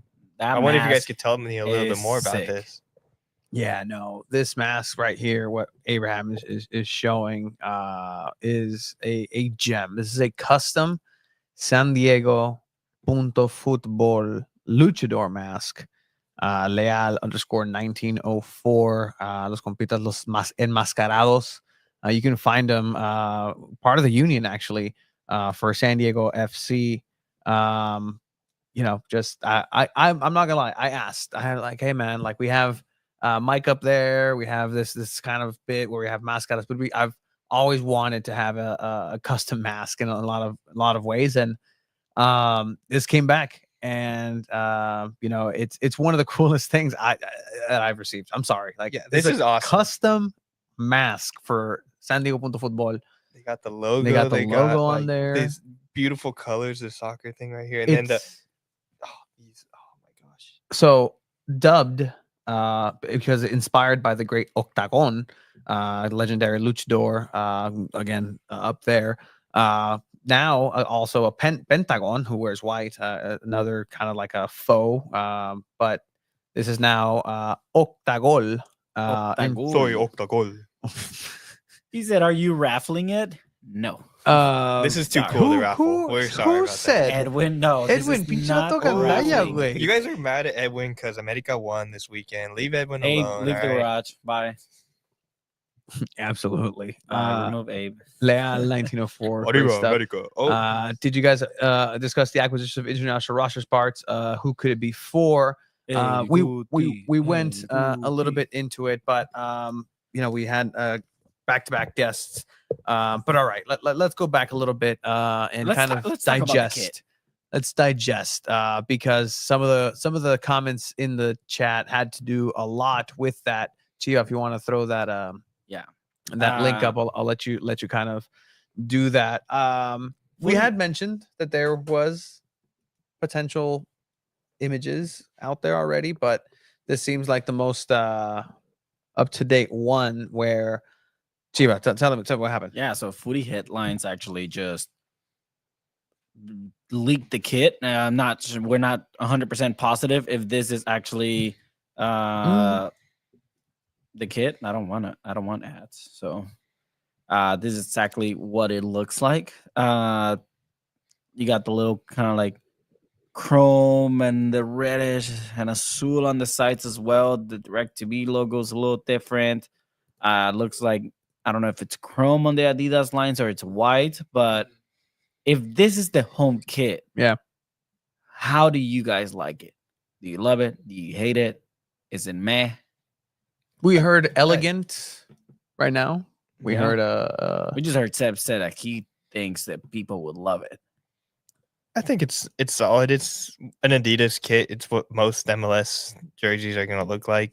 Jerseys. I don't know. Are you allowed to call it a jersey in soccer? I don't get it. Look, but I don't look crest logo, like it's what the thing looks like. yeah, I mean, it's going to have 3 stripes on the shoulder. It's going to have the little 3 stripes right there, and then I think it looks fine. It's going to be a navy blue jersey. We kind of all expected this especially when you saw the first like leak of the actual crest itself. I think everyone was able to just imagine, okay, yep, we're probably gonna get a blue jersey with that little like orange stuff on the side. But yeah, I mean, it's a jersey. Yeah, it's a jersey, and let's just say this is not what it looks like, but it's something similar to this. I think people can really kind of point to potential of that being where the direction, as you're mentioning, Abe, will be going. Looking at the similar colors here. Yeah, similar play. Look, it's not bad. It's again, we've talked about it, and Adidas kits in general worldwide are not the most popular. They're not very creative, and MLS is sponsored by Adidas, and all the kits in MLS teams are Adidas. So there are those teams that go a little out of the box when they have their Adidas kits. I think, Tony, you kind of said it best a couple episodes ago. SDFC is going to go a little safe on this, and I think that's the best word to describe it. It's a pretty okay kit. It's a safe kit. There's not much to really hate on it. It's not offensive. There's not much to really hate on it. Love is, I don't know if it's the word I would use. I'm the one person that least cares about what kits look like, but I don't hate it. I don't think it's not something that you're like, that looks gross. Like, we've seen kits that you're like, that is vomitrocious. Yeah, that is terrible. Absolutely. Right to Dream is Nike. Yeah, but it doesn't matter because they play in the MLS, and the MLS is Adidas. Adidas, yeah, 100%. That's how people of culture say it. In any way, that's what the potential could look like. That's the kit reveal is this Friday. It's a weekend of events, culminating in the final Chrome Ball Tour at Snapdragon Stadium. That's going to be, again, a lot of similar tournament style setups, community events, tents, booth, potentially us. Maybe, I don't know. We'll check back in. But with that said, I know a lot of people are kind of just kind of talking about SDFC and what these deals mean and who could that international spot be and who are they saving it for? Could Mo Salah come in here? I heard somebody today actually ask me about, hey, so Ramos. I was like, okay, that was a couple months ago. But we're really going to start to see the machinations of the MLS in full display coming up this week, filling out the roster. So does this excite you in any ways? What, the jersey or the roster? Just the roster. I think these are exciting. This has been the most exciting news-wise, at least week to me. Most active. MLS for sure. Yeah, especially like the championship's over, so we're gonna hear a lot more news and these decisions. And now that it actually involves a team that you kind of are following and covering, I think it's a lot easier for us to conceptualize. Like, okay, this is how this works, this is how that works, and it's been fun to see because now MLS is at least like. Things are officially happening. It's gonna be crazy. Yeah, brother. Yeah, I know where that voice comes from. That was a little. I don't know. It was bring back the mustache. I think the exciting part is just seeing. I think for the most part, we were used with San Diego Loyal to any sort of news would stay very local. I think any news with SDFC, since they're the new expansion team, it really just goes out public nationwide. And It's a pretty big deal whenever there's kind of like some news that are released by the club. I am excited to see who that international slot goes to, whether it's for Guti, whether it's for Kevin De Bruyne has been in those conversations, right? So it'll be interesting to see what they do. I'm very excited to see who the 5 players they choose. Tomorrow, I think the teams release their protected players. Yeah. So I think tomorrow everyone will get a better idea as to who would be available in that expansion draft. I'm very convinced that there's going to be a very talented player available. You can't protect everyone. You get to protect 12 players. There's going to be one player that's like, okay, your contract's about to expire. Maybe it wouldn't be the worst thing if we just lose you now. So I am excited to see what happens. This is also a big test for Tyler Heaps and Mikey Varas just to see where their head's at and who they want to get. So I am excited. It's going to be a fun Wednesday with the expansion draft. I mean, like I said, it's going to be a weekend of events. Friday, I can't wait to see if that's the actual kit or not. I mean, I believe it's just going to be the home kit that's going to be revealed, right? If I'm not wrong. And then Sunday, the last Chrome Ball Tour with a tournament style game. And this is the first Chrome Ball Tour that they actually took money from people to like for the competition, like to register. They took money from people. Hey. Not like you had to pay to be in this tournament. Schedule should be coming out soon as well. That is correct. Actually, Seb mentioned it. He hinted at it. I would assume it's coming like after around Christmas time or before then. Yeah, so it's going to be in sync with some signings also being announced for San Diego FC. And who these signings are, again, there's a short list of players that already identified. I believe 15 players that they want, San Diego FC want from this expansion draft, and can really point to say, okay, this is the ideal best case scenario.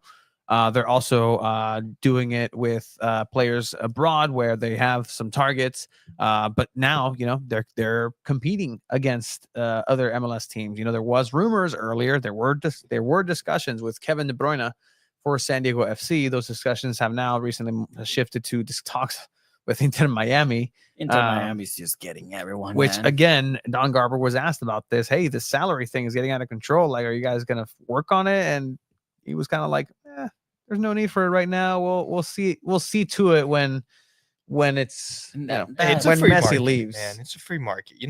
All these players should get paid what they're worth. And if one team wants to play everyone, just pay everyone. I think that's how leagues and sports should work in general. I mean, baseball has been working out pretty well. They have free market right now. No salary cap. You're getting a Juan Soto deals. for going. It's fun. Free market. What, you don't believe in capitalism, Tony? Look, those are your words, not mine. And there are benefits to a lot of different. It's interesting that America is one of the only countries that has this weird controlled economy within their companies, their businesses. It's only in sports. It's weird. I think it's weird. There's other countries where all oil is owned by the country and everything. Yeah, there's one right there. That's a little weird too, don't you think? Yeah. And you know what? I think it's a little weird that San Diego General Electric can also decide when to turn off the switch for some of the people and residents in San Diego. There's a warning across Chula Vista, San Diego, the East County right now. Currently, Pine Valley and some of the East County is blacked out, and that's a private company that could just decide out of whim, hey, we're going to turn off the lights because of safety and the winds. My reports from San Diego Punto Football Technology out there, the winds have a maximum gust of 4 miles per hour. This is your San Diego Punto Football weather report. What is going on right now? No, Tony's trying to hint at some political things that maybe we'll talk about another podcast. Yeah, there should be another podcast, but San Diego FC is this podcast. Are we gonna get canceled tonight? Tony might. Because of rage against SDG&E, I will rage against SDG&E all I want. I agree. SDG&E is kind of bad. Solid start. North County too. Alicia, charge your phones. Make sure you guys have everything ready to go. See, I'm not crazy. It's so crazy. I think I was like thinking about that too. We like growing up when you have a power outage, you're like, oh god, make sure you have your flashlight, your candles ready or whatever. Just charge your phone. No, but now it's like, just make sure your phone's charged. I remember when I was little, I was like freaking out because there was a blackout and I was like, man, I didn't charge my DS. this morning. Oh, So I didn't. I was like, oh, I'm so bored. I was like, oh, I remember man. my soccer practice got that's canceled. the worst. Oh, And I was so upset. That is but the worst. actually, that led to like one of my coolest like blackout because my neighbor also were blacked out, and we looked over the you fence. guys Like, got blacked out. like you guys blacked out. I was like, oh yeah, and then but he had like those like solar lights in his backyard, so at least like those were on. So we were just Mad playing type of guy. soccer like all night Prepper. up against his fence. So I like literally hopped the fence and we were just playing, and then eventually like one of the other neighbors was like, "Shut up!" We were being really loud because we were just kicking the ball, but. Very, very memorable. Blackouts are cool. When you're little, blackouts are cool. Yeah, it's definitely stressful as an adult. You know, there's food in the fridge, guys. Well, you know what? As a kid, you don't worry about that because guess what? Yeah, I didn't Because think guess about what? that, You got to eat the ice cream. It's melting. It's gonna melt. So free ice cream. Ay, tú gordito, dame toda la nieve, papi. Yeah, you guys should keep a generator backup, especially on Mondays, or just have the podcast under candlelights. Yeah, no, 100%. We always have our handy dandy MLS branded candles coming up. Where did you steal that from? This Whoa, Fuck dude, off. Cozy. This Fuck cozy. off. Was this the It's a brand reveal? Excuse my Cozy. parlez-vous français, but Did you buy fuck this? Off. Did I? You buy bought this this? coffee that had the Did I MLS coffee? Buy this? Oh my Who God. do you think you're talking to right now? All right. This was Ladies and actually gentlemen, what at- we're witnessing right now is just this blatant disrespect from our This- intern. was carefully packaged in my backpack for several hours after I spoke with Manny Machado and Don Garber and Mr. Mansour when I asked him about Mohamed Salah joining SDFC being announced at Snapdragon Stadium. These were the coffee heat filters, and I just took care of it. This is from that day that Don Garber announced MLS is coming to San Diego. This is There from were there. fireworks, weren't there? There were sparklers? streamers. There The were streaming streamers. thing? Yeah, streamers. So I've kept that since. So Is there anything else MLS SDFC? there's a lot. Stuff to And tell. as There's too much. There's going the next week's episode again is going to be, and I love Yeah. this actually. Like I'm ready for it. We've been waiting it's for stuff to finally talk knee-deep, about. into San Diego FC. Abe never getting invited back to the garage ever again. I don't know why he appeared actually today. I just walked in. They didn't. yeah, even no, invite me. yeah, Like I just showed up. yeah. Cox No, Blackouts at it yesterday. Tony told me to text you. So Something bad about being accused of stealing or actually spending money on something MLS. Equally as offensive. Not I believe. accusing. Tony's just a little. Was it kleptomaniac? Is that what they're called? I believe so. Yeah. I mean, I've seen. I it. asked seen it Ron first. Mayor Morrison for. I didn't ask him for that National City STFC thing. I have asked for things that are cool. People have then since given me things because they know I like little things like the CONCACAF okay. Gold Cup media non rights credential poster. Oh, Like yeah. I love that. That was- Like Alex Morgan's final. This is Alex Morgan's final nameplate when she at her final press conference talking about her retirement. just paper. It's just paper. It's just paper, It's a guys. printed paper. But yeah. guess what? So are What you type at of the end of the paper is day. Like we're It's a little all thicker than recyclable. normal paper, though. It is a little thicker than it. Like Cardstock, not cardstock. she sat behind there. Yeah. It's We- folded very well too. Yeah, we use You got that a at little camp. tape too. It's a little bit of tape and great work for people over at San Diego Wave with that. Yep, we do nameplates at camp. So the right person's gonna come. You weren't it clearly because de valió madre esta madre. But the right person will come where I will at some point be No, like, I hey, appreciate these things. I think it's fun. Oh, I like okay. it, yeah. you know, just like I appreciate Recover. Recover the drinks that Yeah. now I guess sponsor San Diego Punto Futbol, 2 balls and a mic. With that, you want to hear some cool things about Recover, guys? Oh, Yeah, absolutely. I know, Tony. 100%. Recover is an organic hydration sports drink for today's athletes to improve performance and recovery before, during, and after training. Recover 180 organic hydration combines coconut water, potassium, potassium-packed electrolytes, and get this, gentlemen, vitamins to provide the hydration you need to recover strong. That is Recover 180. Check them out. You can check them out at Sprouts, different flavors. I got the mango one here. You got the fruity. Yeah, I got the super berry. It's like a light. Like sometimes when you no. have these like berry flavors, they're like way too strong. This is like a perfect, just like balance of like light and like I could just chug this thing. Recover, unite. Yeah, no. This is like some Captain Planet shit. Yeah, no, 100%. Hit us up. Thank Is you. Recover good for hangovers? Yes. It is No, it actually is. great. No, it actually like It is Potassium like electrolytes is great. amazing. Yes. No I can't- caffeine free as well. It is better than the electrolytes. I Yeah, we don't have to mention the others, competition. What are you doing to you? competition. No, Whoa. I'm saying it's better. Recover 180. Better than what? Better than who? Better than everybody. Other Recover ones, 180. like some that Chiva might have mentioned, are like too strong in taste too, and they like you feel it in your stomach. This is just like it's so drinkable too. This I has love it. no sugar as well. Yep, up. Actually, 1 gram of sugar. 1 gram of 1 gram of sugar. sugar. I was Sugar, actually alcohol. clearly I was given a prompt now, so we can't stray too far away. But at the end of the day, like, look, you know what we looked like, Abraham. You know what Chiva and I used to look like, and this is not different from where we were. Drink Recover, Um, and this will happen to you. No, like, can't look, say that. but- I'm not saying that. I am not kidding. saying that for a second, guys. But in my journey,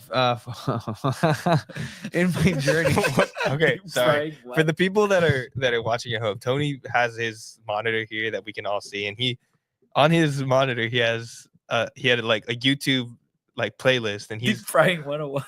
deep frying 101 while he's trying to talk about how healthy he is and how much just like it's a top 10 ways to like deep fry your Pinche gordo, güey. Le puedes quitar lo gordo. El gordo All se right. hace flaco, pero el gordo nunca se va. even my family can hear you guys like bullying me. Tony's Recover is like empty. Yeah, Edwin, what are you talking like? I finished it's like, mine get before out. the show started. What's your point there? Yeah, bro. Like, yeah, Gosh, Abe. It's Abe is really Okay. making a case to not come back to the studio. one of these recover. 180. no, it's a good thing that it's empty. I'm saying he's drank it so much. Yeah, That's why- absolutely. yeah. All right, But put this fried anyways. chicken away. What are you trying to deep fry? Is that part of the diet? You can deep fry stuff? No, I Well, don't know there's why no that's on diet there. There's anymore. 4 people that have access to that YouTube channel, guys. Like, it's not just me. Drew?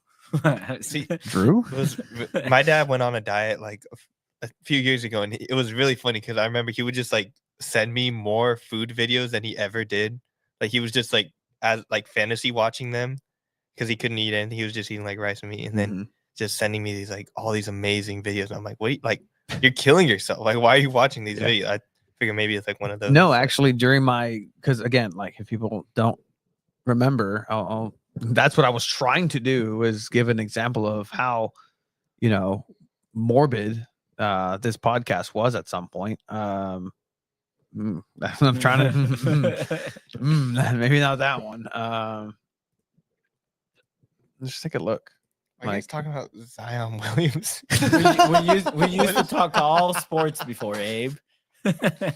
Yeah. Speaking of He had people just that got eat, Speaking of drafted. Zion Williamson, He was the number 1 draft pick. I wonder what you guys' take on Zion Williams. I mean, do you want to? All right, that's enough of that. That's We enough didn't of know that. what we were talking That's about. what else? What else? did we Deshaun talk- Watson, oh, no. Hey, no, Deshaun Fantasy Watson. football. Oh, this is mid pandemic because we were talking about there's no sports, guys. There's no sports. Absolutely no sports. And we're talking about marble races. Marble races. Marble races I actually. still get those on my TikTok feed. It's great. They're great. No sports. The chapter, name of that chapter. But yeah, and ending strong with Was that like when Carly Lloyd was trying to play Yep. as a kicker? Oh, Yep. It's exactly what that was. Michael Phelps, like how far we've come. Like Todd Gurley disappeared from No, the and face off the and you earth. got a little bigger from that. Damn, you had hangers on hangers and hangers. I still do. I still do. Yeah, Yeah, like no, it's- you had them I've- stacked to one another. Like There's been different iterations of That this background is very program, gross. and it is what it is. But thank you guys for everybody who's we have a new followed us through banner this. that will be up on the wall for next week's episode. So, 50-foot club season greetings. Cut. What's up? fool? My brothers, yeah, held it down during COVID. That's exactly what Alright. that was. Do you still have those microphones? Do we? Yeah, we do. No, do, we we have still have we 'em. have those microphones. Yeah, 100%. We upgraded to You're these trying ones. to buy them? We'll sell them. We'll see. We'll sell them. Okay, Any I think case, this is a perfect time to start transitioning over to San Diego Wave with the Joe Ellis news. Hit it, Tony.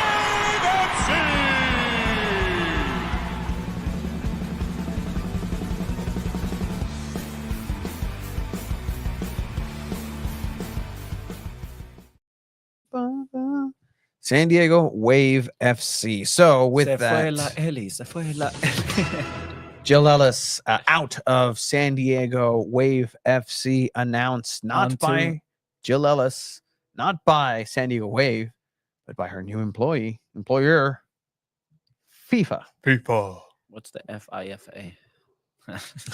Just kidding. You That like took me a second. Actually, You took me like a that second. one, Actually, We You should both just call like them the that. FIFA. The That would be FIFA. that gives them. you know what? That's not bad. I like that. Like, actually. everyone would. I think that could catch on. Oh man. Joe Ellis is the new Yeah. COO It's the of chief football officer. That's what Yeah. it's called. she's the head of football at FIFA. The same Joe Ellis that has a current lawsuit against her. Couple of them. Yeah, a couple of them. Lawsuit. She filed a defamation lawsuit against someone else. There's Look at that. litigation. Joe Ellis landed in the most corrupt place that we all know in soccer, which is FIFA. So I mean, fits right in. So congrats, Joe Ellis, the new chief of football officer. This is the best CFO. case scenario for a lot of different reasons. Best case scenario potentially for an embattled Jill Ellis, again talking about the off pitch issues with San Diego Wave. When it comes to the football operations of things, it's one of the yeah, girl, bye. Bye, Felicia.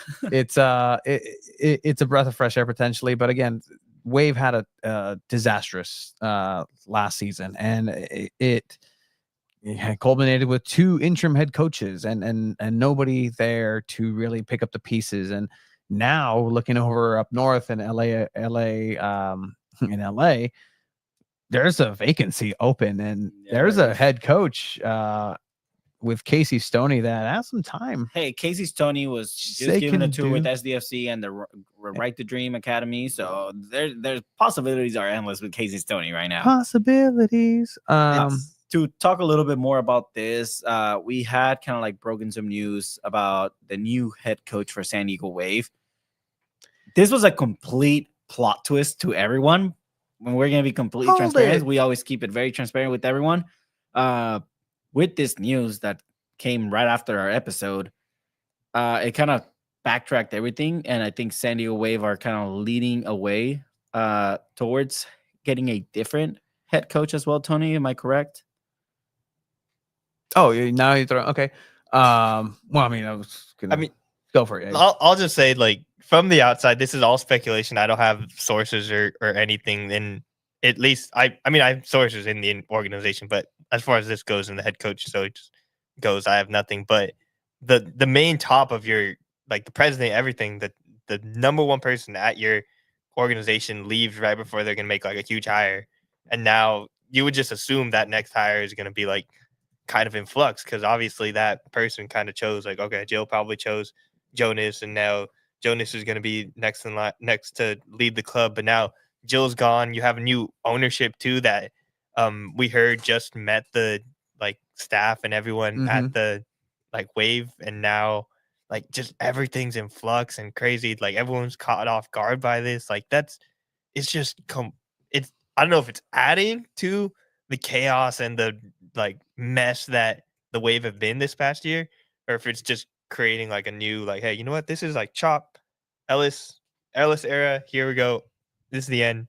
Now there's something like completely different. We have no idea. Some might say, or just like I apparently said 3 times on Annie and Elston when I joined on their program, tabula rasa. The What? tabula rasa. I have no idea. Do You know have what that no is? idea what that is? To boo la raza? Oh. I don't know why you want to boo la raza. That's messed up. Tabula rasa. Okay. Tabula rasa is Latin for blank slate. It was coined by I mean, not coined, but Why do you John know that? Locke, because I study and I read and I'm educated and I pay attention to things and I'm interested in various topics, one of them being government and really being in the know of what the foundation of this country really was and has, and in a different perversion of what the founding fathers ideally wanted to have. It's talking out of your ass. Yeah, cállate, güey. No más. Okay, what are you going to tell me? Tabula rasa means. Yeah, well, it does. Yeah, It means a blank slate. So Okay, your blank own slate. people. Blank slate. That's Blank what slate. the wave. Blank That's- slate. Is that's that exactly what it this is. This is a lightsaber cutting an arm Clean off. slate. is? You got fact checked by playback. It's clean slate, not blank slate. Same. It's a colloquialism, but in any case, I can. Ooh, big word. Yeah, no. Colloquialism. Again, Ooh. bring it on. Fuck, like this Ooh. is like academic decathlon, Tony. Now you got, but it's a lightsaber cutting through an arm. It's cauterizing it as it goes. Hopefully, where the bleeding is stopping. Another big word, cauterized. But essentially, new ownership came in and said, "Hey, look, this is what we're going to go ahead and move forward with." Jill lands upwards, point to FIFA. Now there is a vacancy. Who the most senior member of this team is to be left, decided by the team and new ownership. The new owner of San Diego FC, Lauren Lakeman, with a message in the official letter of departure for Jill Ellis. But again, the thing that Wave need to focus here, and I think they're taking the most advantage of, is the fact that Naomi Girma still wears your jersey. Because there was the rumor from Dan Lauletta that she is being eyed by Olympique Olympique.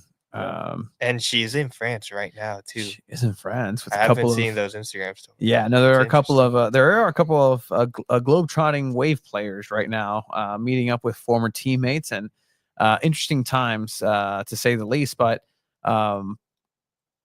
they were weeks away. Once again, the days away from actually announcing who this new person is. But I do know that general manager for San Diego Wave, Camille Ashton, is definitely just spearheading this as the priority of what the club needs to go ahead and do is find that next head coach, regardless of who's above or beyond. Somebody needs to get this team together, bring their technical staff as well, much like SDFC and Mikey Vadas. They have to build their own technical staff.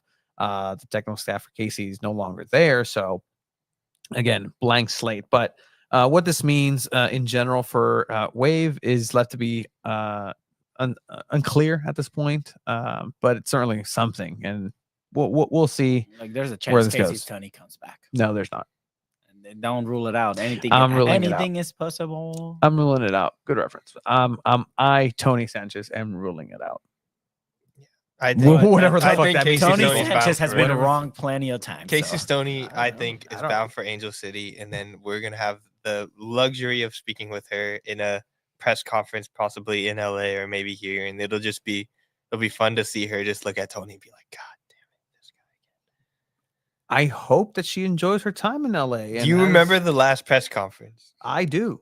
I was there, and it was a match against in Houston where her team let her down. And to be completely honest, I believe it was Maya Jones, not Maya Jones. It was Elise Bennett. Elise Bennett, who could have really helped out the squad a little bit and just tapped it in to get a tie. Wait, in no, a wasn't game. it? Was that what the Elise Bennett made it offsides? Correct? That That was was- Jaden that's Shaw. like- No, Yep. I think. And a perfect kind of microcosm of what that whole season for San Diego Wave was. But moving over into 2025, that's going to be something to see. Yeah, hasta Edwin, Tabula Rasa, John Locke.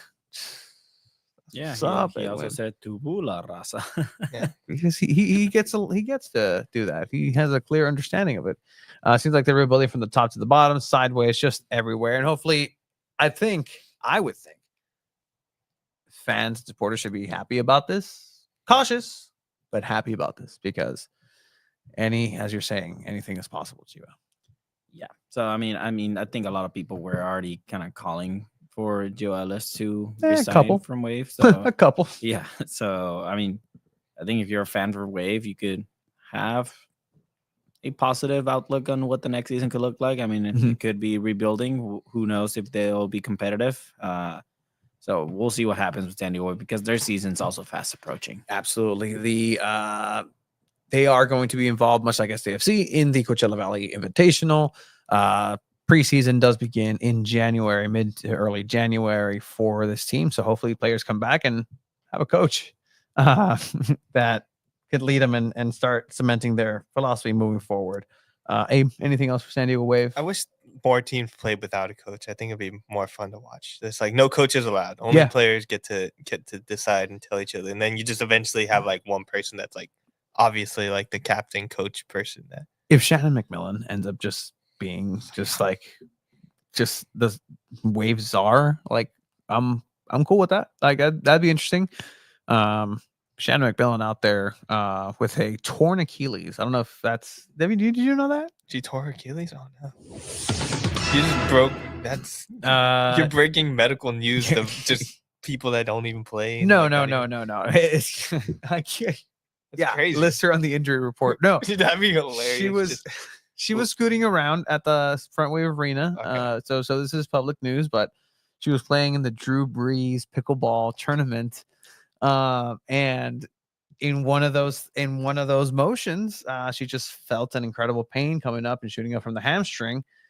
As she described, she thought somebody had landed on her leg. That's the exact thing. Everyone that tears their Achilles. Yeah, and so everyone said that same thing. Just the ghost, like, oh, someone fell on me, someone attacked me. And when Shannon was telling me at this moment, like I interrupted him, like, Shannon, so you're telling me that because she says like, oh, I did this. I'm like, so you look back at an invisible referee for a foul that wasn't called? And she's like, yeah, no, exactly. That's exactly how it felt. But I again, like, I was there with my partner, and Shannon was very gracious and was like, do you want to see it? And so she pulled out her phone and showed me the post surgery, the immediate post surgery, and I mean, you like seeing gross pictures miracle and stuff workers. Like that? I did not ask to see Shannon McMillan's repaired Achilles tendon, but nonetheless, very fascinating. Chiva, back to you. Do you like those like medical stuff? Anything? You just get grossed out. You look like you're not enjoying this. I mean, it depends. I think if it's in the moment, you're like, oh, shoot. Like I don't like very gruesome stuff. So it's a ligament and it tears, and so they have to like stretch it and like squiggle it in order to have the strength back together. And you can see the squiggles through the skin, and then they sew it together. It's pretty impressive what modern technology. Yeah, my mom's a nurse, so I get to hear a lot of these stories and see like she'll send me like the pictures of an X-ray stuff, and just like tell me like this guy was playing with fireworks. Do not touch a firework, whatever. Well, obviously you don't say the person. You can just say the. Is that so? Yeah. Is that so? Yeah. Okay. There was actually I'll talk to you off air about a story that I also heard. But I love this. Off air Abe. Yeah. Abe After Dark. All right. Anything else, San Diego Wave, gentlemen? Cool. With that, we'll hit up our last segment of the night. People love this, and this is actually the segment that's brought to you in part by Recover 180. Make sure you get some Recover 180 in you. Some delicious coconut water, different flavors. A lot of people love it. If you see me around, I might just hook it up with a drink here. Recover 180. So this is going to be goals, gaffes, not just goals and gaffes, but we also have goals, gaffes, and grades.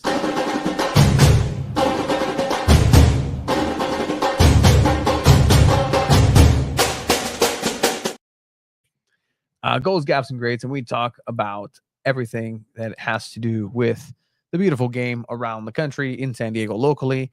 Chiva, I know you've been working hard for goals, gaffes, and grades right now. Want to start us off? Do you have the goal ready? Yeah. So I mean, we had two goals that we want to share. The first one is going to be.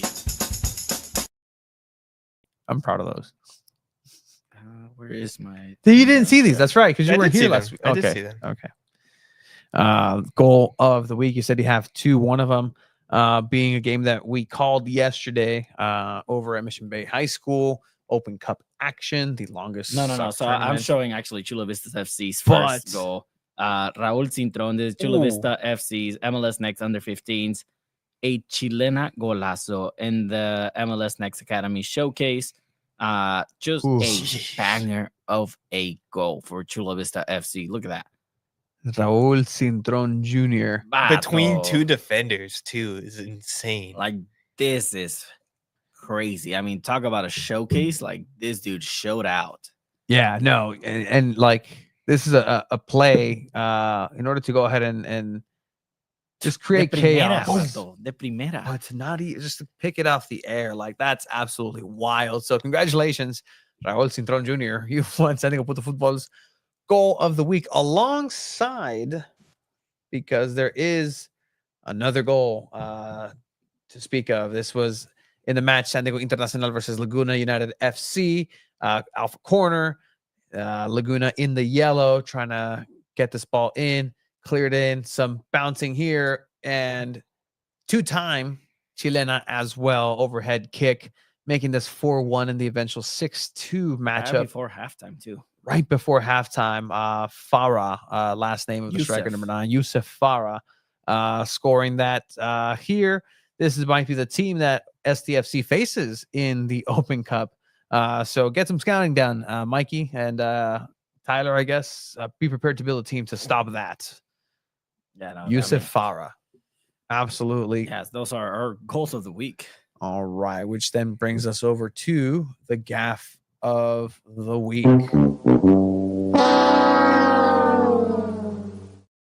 So actually, I couldn't find a video of this, but we talked about it earlier. Mhm.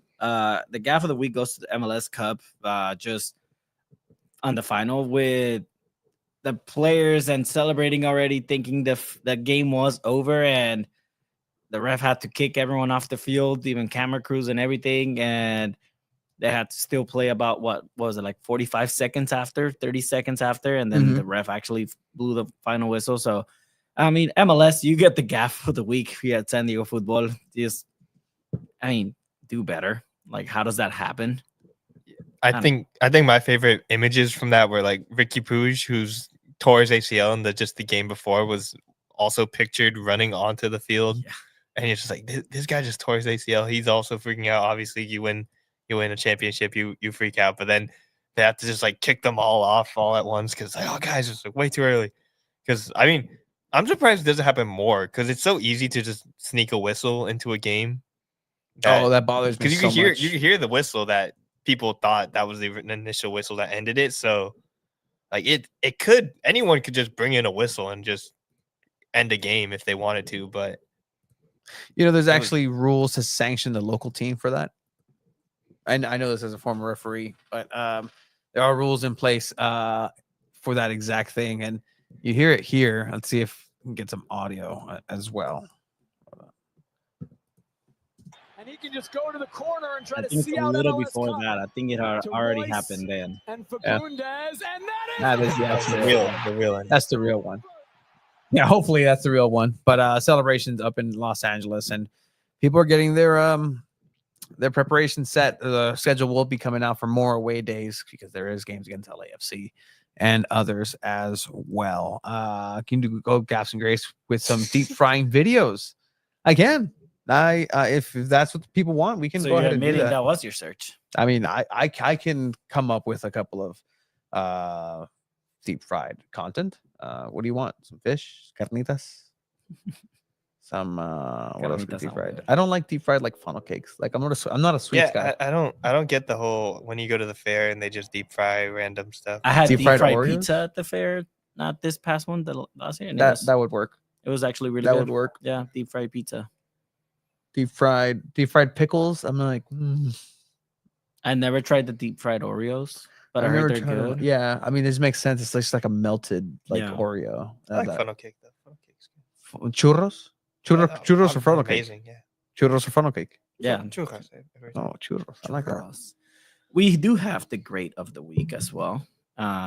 If you want to play the Oh, absolutely. The great of the week.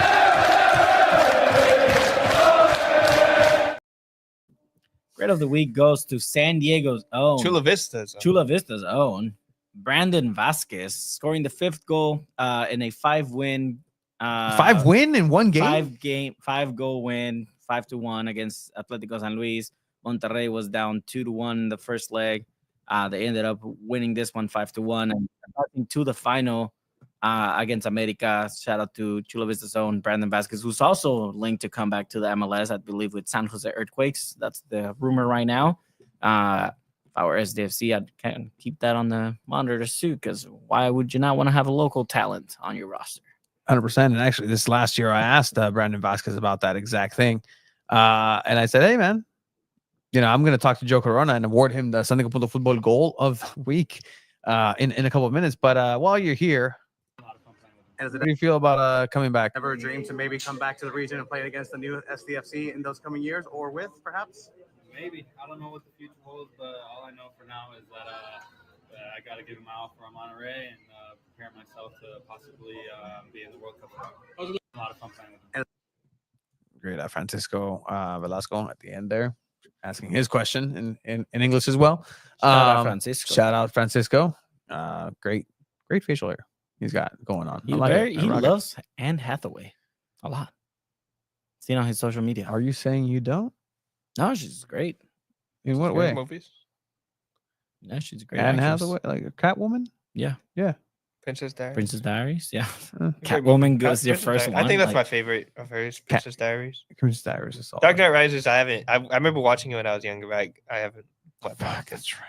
So your Batman's Robert Pattinson.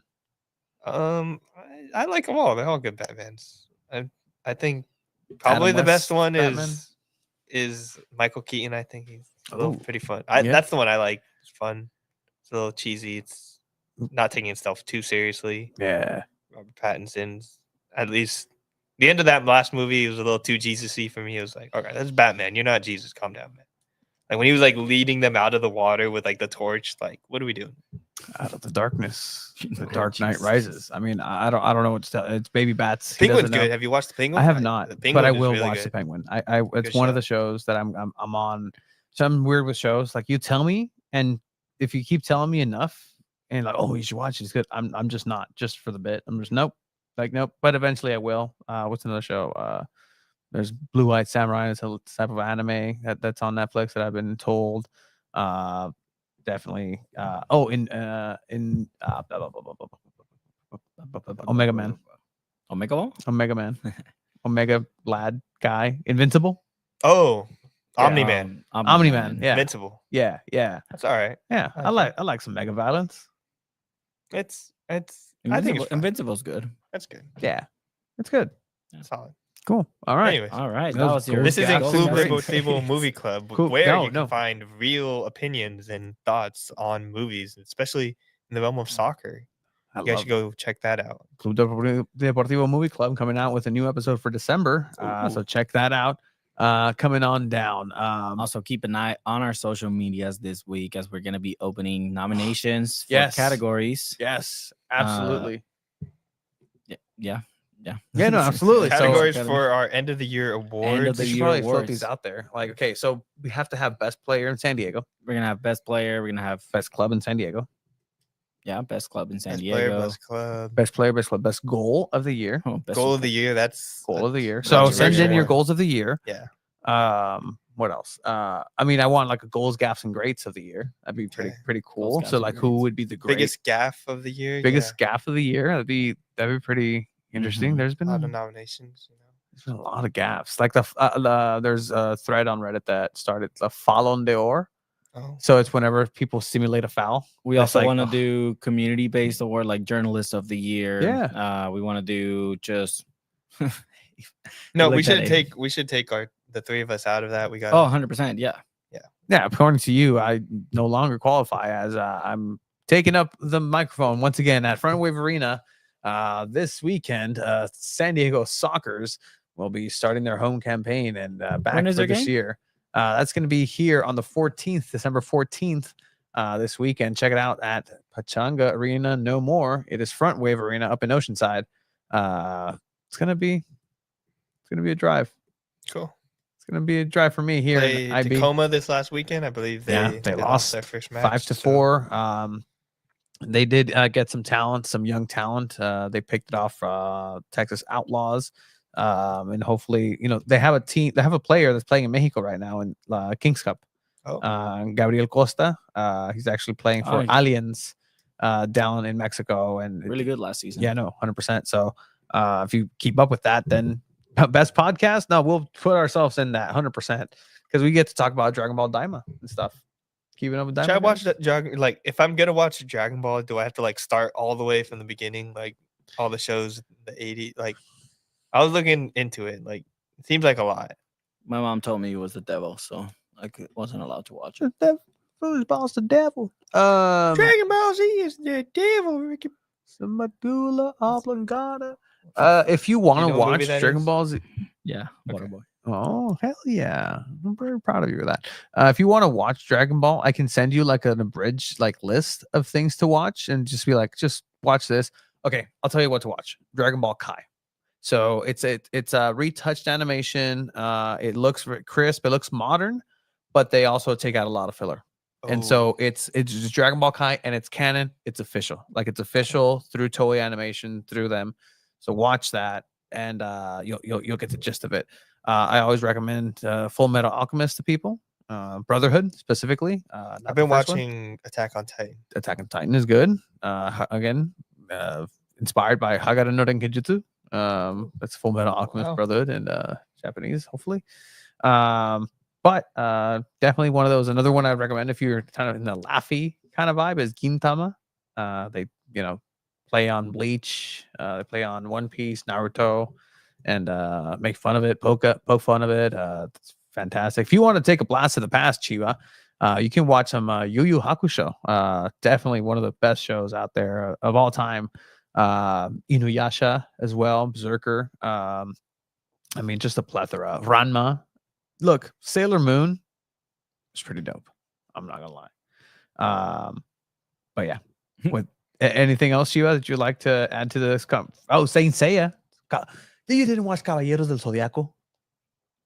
Caballeros del Zodiaco. No. Caballeros del Zodiaco, bro. No, I don't think We're I letting have. Tony go on for too long and talk about his. Deal me in, guys. We have a deck of cards here that are Dragon Ball themed. Thanks to you, Ed, About this directly someday. from All right. Hop on. Japan. While Tony does that, I'm gonna deal you some black jack hands.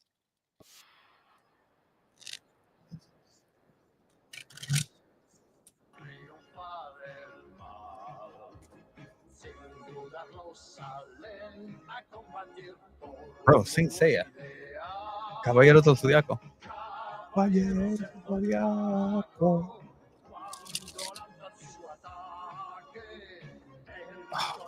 Such a good anime. So good.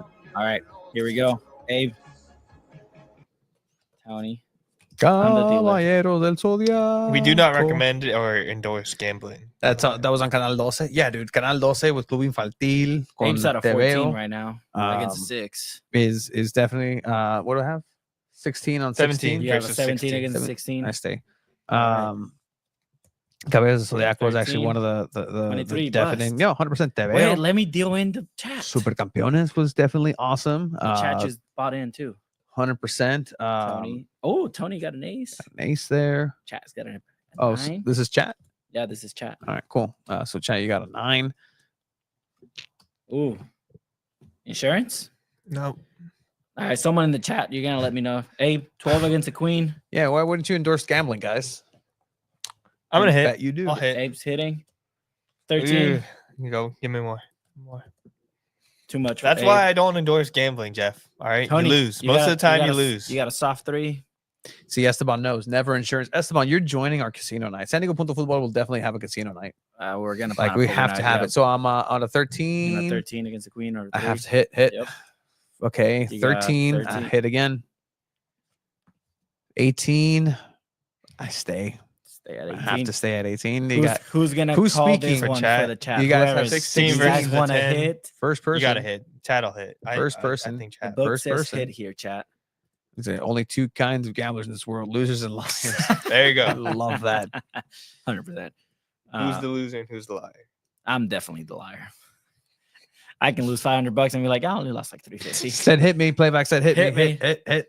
Oh, Bust. Bust. All right. Had an 18. One more hand? Yeah, let's do it. Okay. Let's do it. Abe's All right. like, all right. We're still at the table, guys. We're still breaking even so far. Hopefully. All right. Caballeros del Zodiaco. This is dumb. Why do we get to Ooh. talk to like actual soccer people? You got a 20. I'm assuming I'm you're staying. staying. I'm Tony, staying. you got a 14 14. against a 3. The book says stay. I have to stay. Stay. Stay. Fair. 19. Chat staying, Did you right? chat see stay. 19. That's Yeah, that's a Krillin stay. on 6. Chat stays. Gen Oh, we got X here. 6. Oh shit. 10. Motherfucker. 17. That stays, right? 17? Yeah. Yeah. Tony You guys stayed at loses. 17. Tony. We're not. Wow. Is that the end of the deck? Almost. No, Bas- keep oh us my in. gosh. No, See, this we're is still why gambling. What are you- Tony's like, we gotta keep on. We gotta in. keep on. Oh my gosh. That's it's gotta too- Sometimes you cut your losses, guys. What are you doing, dealer? What is What? going on here? What? You got a 3. 17. That's 17. Stays 17, at 17. stays You at got a 7, Tony. 7. Season's greeting. This is soccer in San Diego. Do you want to double this? We should have do I want to double it? Yeah, double it. Do you want to face down? Yeah. All right. Yeah. Chat 14. 'Cause that's gonna be a 10. Has to be a 10. 14. Whoever says next. Whoever says next. I think look, it was probably for the last Esteban one. This said one says stay? stay, but You should stay. you should stay. Alright, Yeah, stay. stay. They said stay. What do you have? 9. 9. Oh. Son of a bitch. 17. Tony. 17. 17 a push. Push. Chat loses. Chat loses. Chat loses. All right. Oh man. All I right. think we well, got one. oh, we think do. we're- All right. Cool. Let's just stay on Egg's here. Like, This is the part where you stand up. Let's go. San running Diego out of cards. Punto here, but Football after dark. This is Yeah, why people stay. stay here. Stay. We'll go. Tony. We You got a 19. we have a 19. We stay at Against 6. 19. We stay 14. with it. Chat 14. 14 going up with a face up 6. Yeah, we need some recover in my system. Hit me, damn it. He said hit him. Damn it. Bust. Bust. Damn it, All Bust. right. Well, let's put that away. Guys, thank you guys for joining. Oh, man. 11. Oh, 14. what's going on there? 24. Bust. Dealer 24 busted. bust. Oh boy, I'm 30 minutes behind, but I gotta see Tony absolutely rocking that look. Oh, thank you, man. Cooked tonight. Cooking it up, getting cooking blackjack here. But we want to say thank you for everybody who joined us tonight. Thank you to Seb Murua, VP of Branding, Senior Vice President of Branding, Marketing, and Community at San Diego FC for joining us today. We're going to go ahead and stick with this because San Diego FC will be making a lot of announcements coming up, a lot of exciting things, a lot of breaking news to break. It's a race between Tom Bogart and us in a way. That's not a race. We're I think all, Abe has we're to all, go pee. we're all together. Abe, do you need to go to the restroom? Oh. Oh, I all like right. that. Hey, I you stood came, up. We were you gambling. came I got- prepared. Yeah. I didn't love drink, that. I didn't drink water purposefully. I only drank Recover. Check out recover. No, don't drink water. Drink recover. Thank you, everyone, for watching. Have a good night.